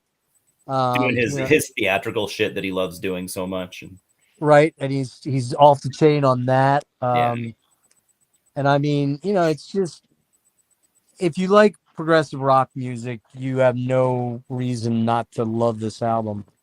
no, or But at least to acknowledge how good it is. oh yeah, I guess I there are mean, some people that think this album's overrated. Totally disagree. oh, I don't know. I don't agree with that at all. I mean, No, if you had to make me choose between it and Close to the Edge, I'd struggle, or Relayer even more because I love Relayer. oh, I love Relayer too. But But this album's really long too. You got to take into consideration yes, how long this thing is. exactly. You got to put about 2 hours into it, almost hour and 40 minutes, and Yeah, I mean, Yes never but did an it's album just this long. amazing. It's just amazing songwriting on it. It's just so Yeah, incredible. yeah. And This was clearly them trying to be the most progressive they could possibly be. yeah, and I would have loved to have seen them, but I was fucking 8 years old. So, and my dad wasn't into this kind of music, so I couldn't thank him for introducing me to good stuff. Right. I didn't, like I said, I didn't really learn about them until 78. So another 4 years, I was probably 12. And that at that point in time, I still was very much in my Kiss phase. Yeah, I had a Kiss phase. That's My Kiss phase started in 75 and went through 78, 79, 79 actually. And so, frankly, I didn't really know these guys were who they were until I was probably in my teenage years, in my probably like eighth or ninth grade, maybe 80, 79, 80, 81. Like I knew and then there were three, but I really didn't know who Genesis was till I bet I didn't really know who Genesis really was until 80, 81. yeah. Like as far as, oh wait, you mean the Follow You Follow Me guys are the same band that did I Know What I Like, or like I just didn't Yeah. I didn't put it together. Yeah. And for 74 too, what's funny is for 74, that was kind of like that was late for like prog being really popular. Like it would just go downhill after that. Like prog was like mainstream in the early 70s. Like everyone was like, but it was still Prague was still going until about 77, 78. yeah. When in my opinion, because you still had good albums coming out from Yes, a True. lot of actually. You had Going for the One, you had son of a bitch, come on now. Not Revealing Science. Son of a bitch, come on, man. Come on, I just said it. Oh, from Yes. What? From Yes. Yeah. Tales from Topographic Oceans, or Relayer, Tales from Topographic. You Closer still to have the Edge, yeah. close to the edge, or well, Fragile. Well, those were before 74, because you're using 74, and there was a couple good Gentle Giant albums that came out in that era. Yeah. There was a couple good Floyd albums that came out in that era. I mean, God, you had fucking Wish You Were Here and Animals in 77 and Wish You Were Yeah, Here in it's true. I like 75. it a lot. Yeah, 75 was Wish You Were Here. You had fucking The Wall in 78, 9. 77 or 78, I thought. Thought that was, well, yeah, it was probably 78. Wow. 79. Wait. That's what I said, 79, didn't I? Yeah, you were right. 79. Yeah. But I thought it was the early part of 79. And then, I thought it was earlier than that, but yeah, I guess yeah, it and then you sounds like have, 79. and then you've got, oh, help me out here. Am I missing? What big prog bands am I missing? What were King Crimson doing in 74? Oh, Red? Or Yeah, that would have been 75 or 6. I'm bad with years. No, And titles. But you're talking about for Crimson, they were doing the Adrian Belew years in the latter part. Now, they weren't quite as proggy. They were a little bit more avant. You know, they had Discipline, but it was still very progressive. Yeah, but it was a new era for them. Yeah, you had Beat, which was 78, 79. Beats, and then what was it called? Then there were 3. They had an album with 3 in the title. I like that one a lot too. What that was was that another Adrian Belew album. It was Beat, Discipline, and fuck me, man. The yellow cover. something with 3 in there. Yeah, what the hell was 3 of a Perfect Pair. 3 of a Perfect Pair, that's it, yeah. I like that one a lot too. Maybe not as much. That's a great album. Yeah. So, I mean, yeah, you know, there was still quite a bit of prog going on, dude. Quite a bit. Oh, yeah. And you were fast approaching the neo prog of like Marillion in late 79 and 1980. I guess what re-interest people, right? They would kind of pick it up where it was starting to slow down. They were very neo progressive. Yeah. And what you had there was, I always thought Marillion was more of a pop band that did prog stuff versus prog that did pop.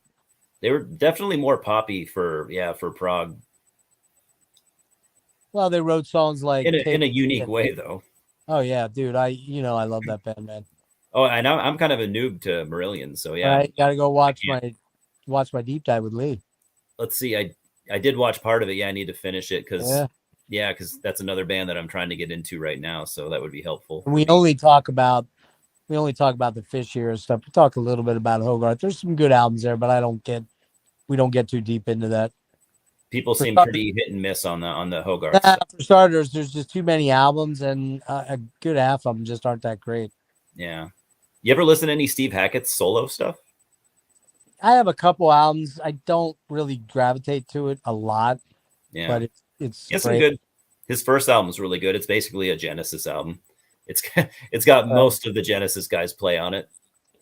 Oh, does it? Okay. Yeah, I like that one a lot. I like his first 2, and then he has so many albums. I haven't heard most of them, but I like his first 2. What's it called? Voyage of the Acolyte. Voyage of the Acolyte is cool. That's a good album. I've heard it. It's good too. I've heard it. I've never picked it up. I should. It's very. You could take it's not as crazy as some of the super proggy Genesis. It does kind of have a Wind and Wuthering sound, maybe. Right. Maybe a little bit of Duke, and then maybe a little bit of Nursery Crime and stuff like that. It's a cool album. Sorry, man, my light's dying out. I have lights in here, but they're very abrasive to my eyes. Oh, and I don't want people to see my eyes. I definitely don't look well with my eyes.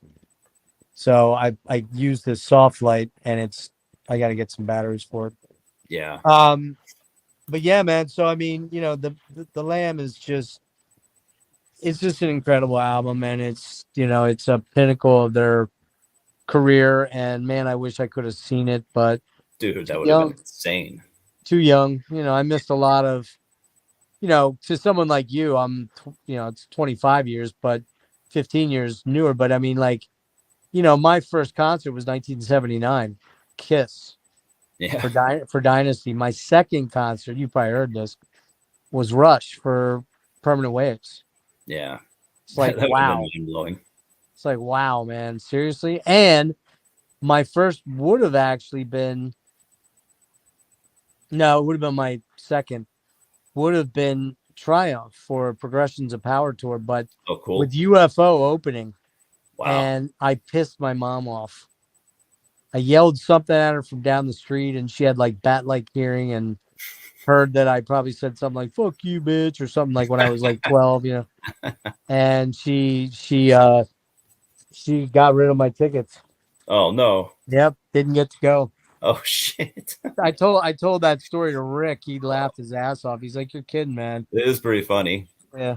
She didn't know how important that would be to you years later, but Hell yeah, man. I mean, to say that well, yes, it's super important because I got to see Rick solo, but I never got to see Triumph because yeah. after that, they had their more popular albums, and I just never.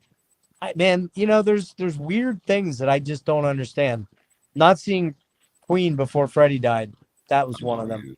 Not seeing You'll never live it down, Triumph, not seeing Death. Yeah. When I knew about them, not seeing Jeff Buckley when he was alive and I knew about him, What you mean?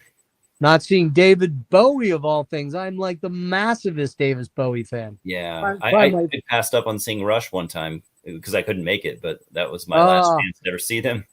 And then I was supposed to see Fate's Warning one time and they weren't able to make it. And I've never. You might not get to see them now either. That sounded like they may be done. I will tell you, I saw Rush 50 some times, although I'm now questioning whether I did see them that many times, but that's another story for another day.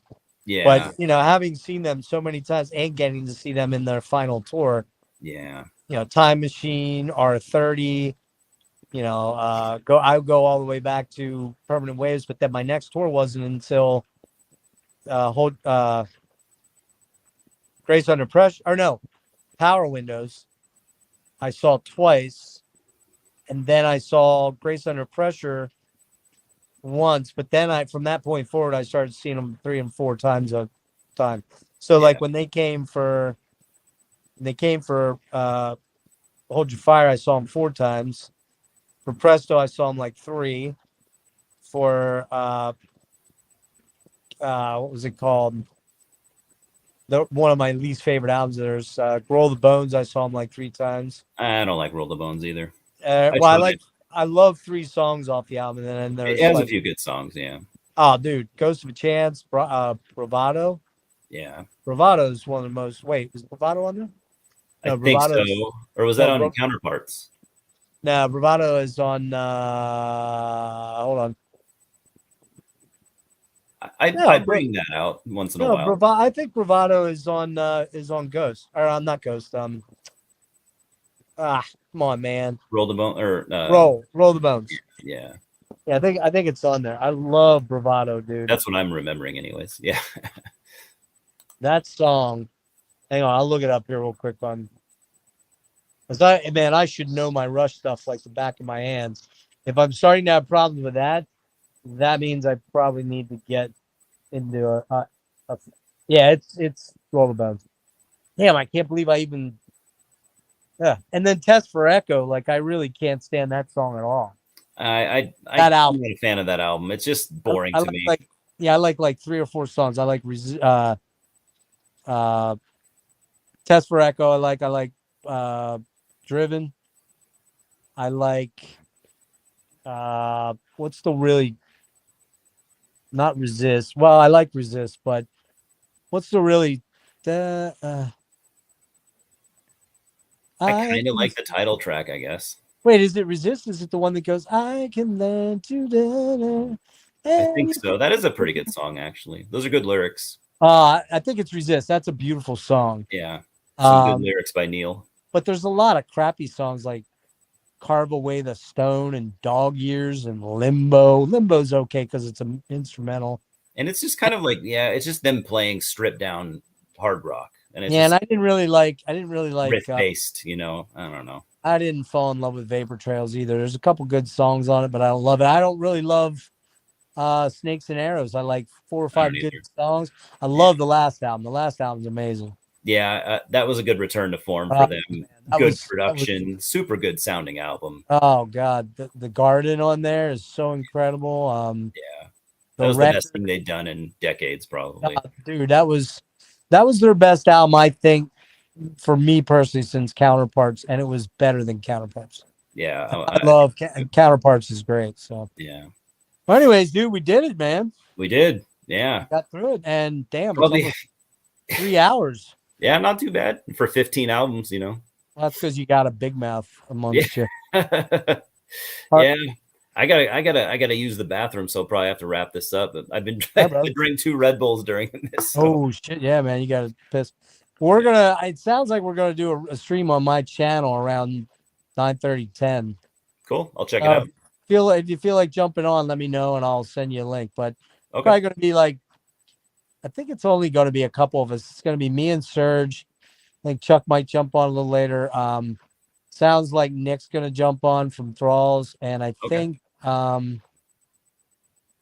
Brian might pop on. So let me know if you're down for jumping on, just hanging a little bit. Okay. I'll let you know, man. All right, dude. It was a good time. I'll talk to you soon. Peace out, man. See ya.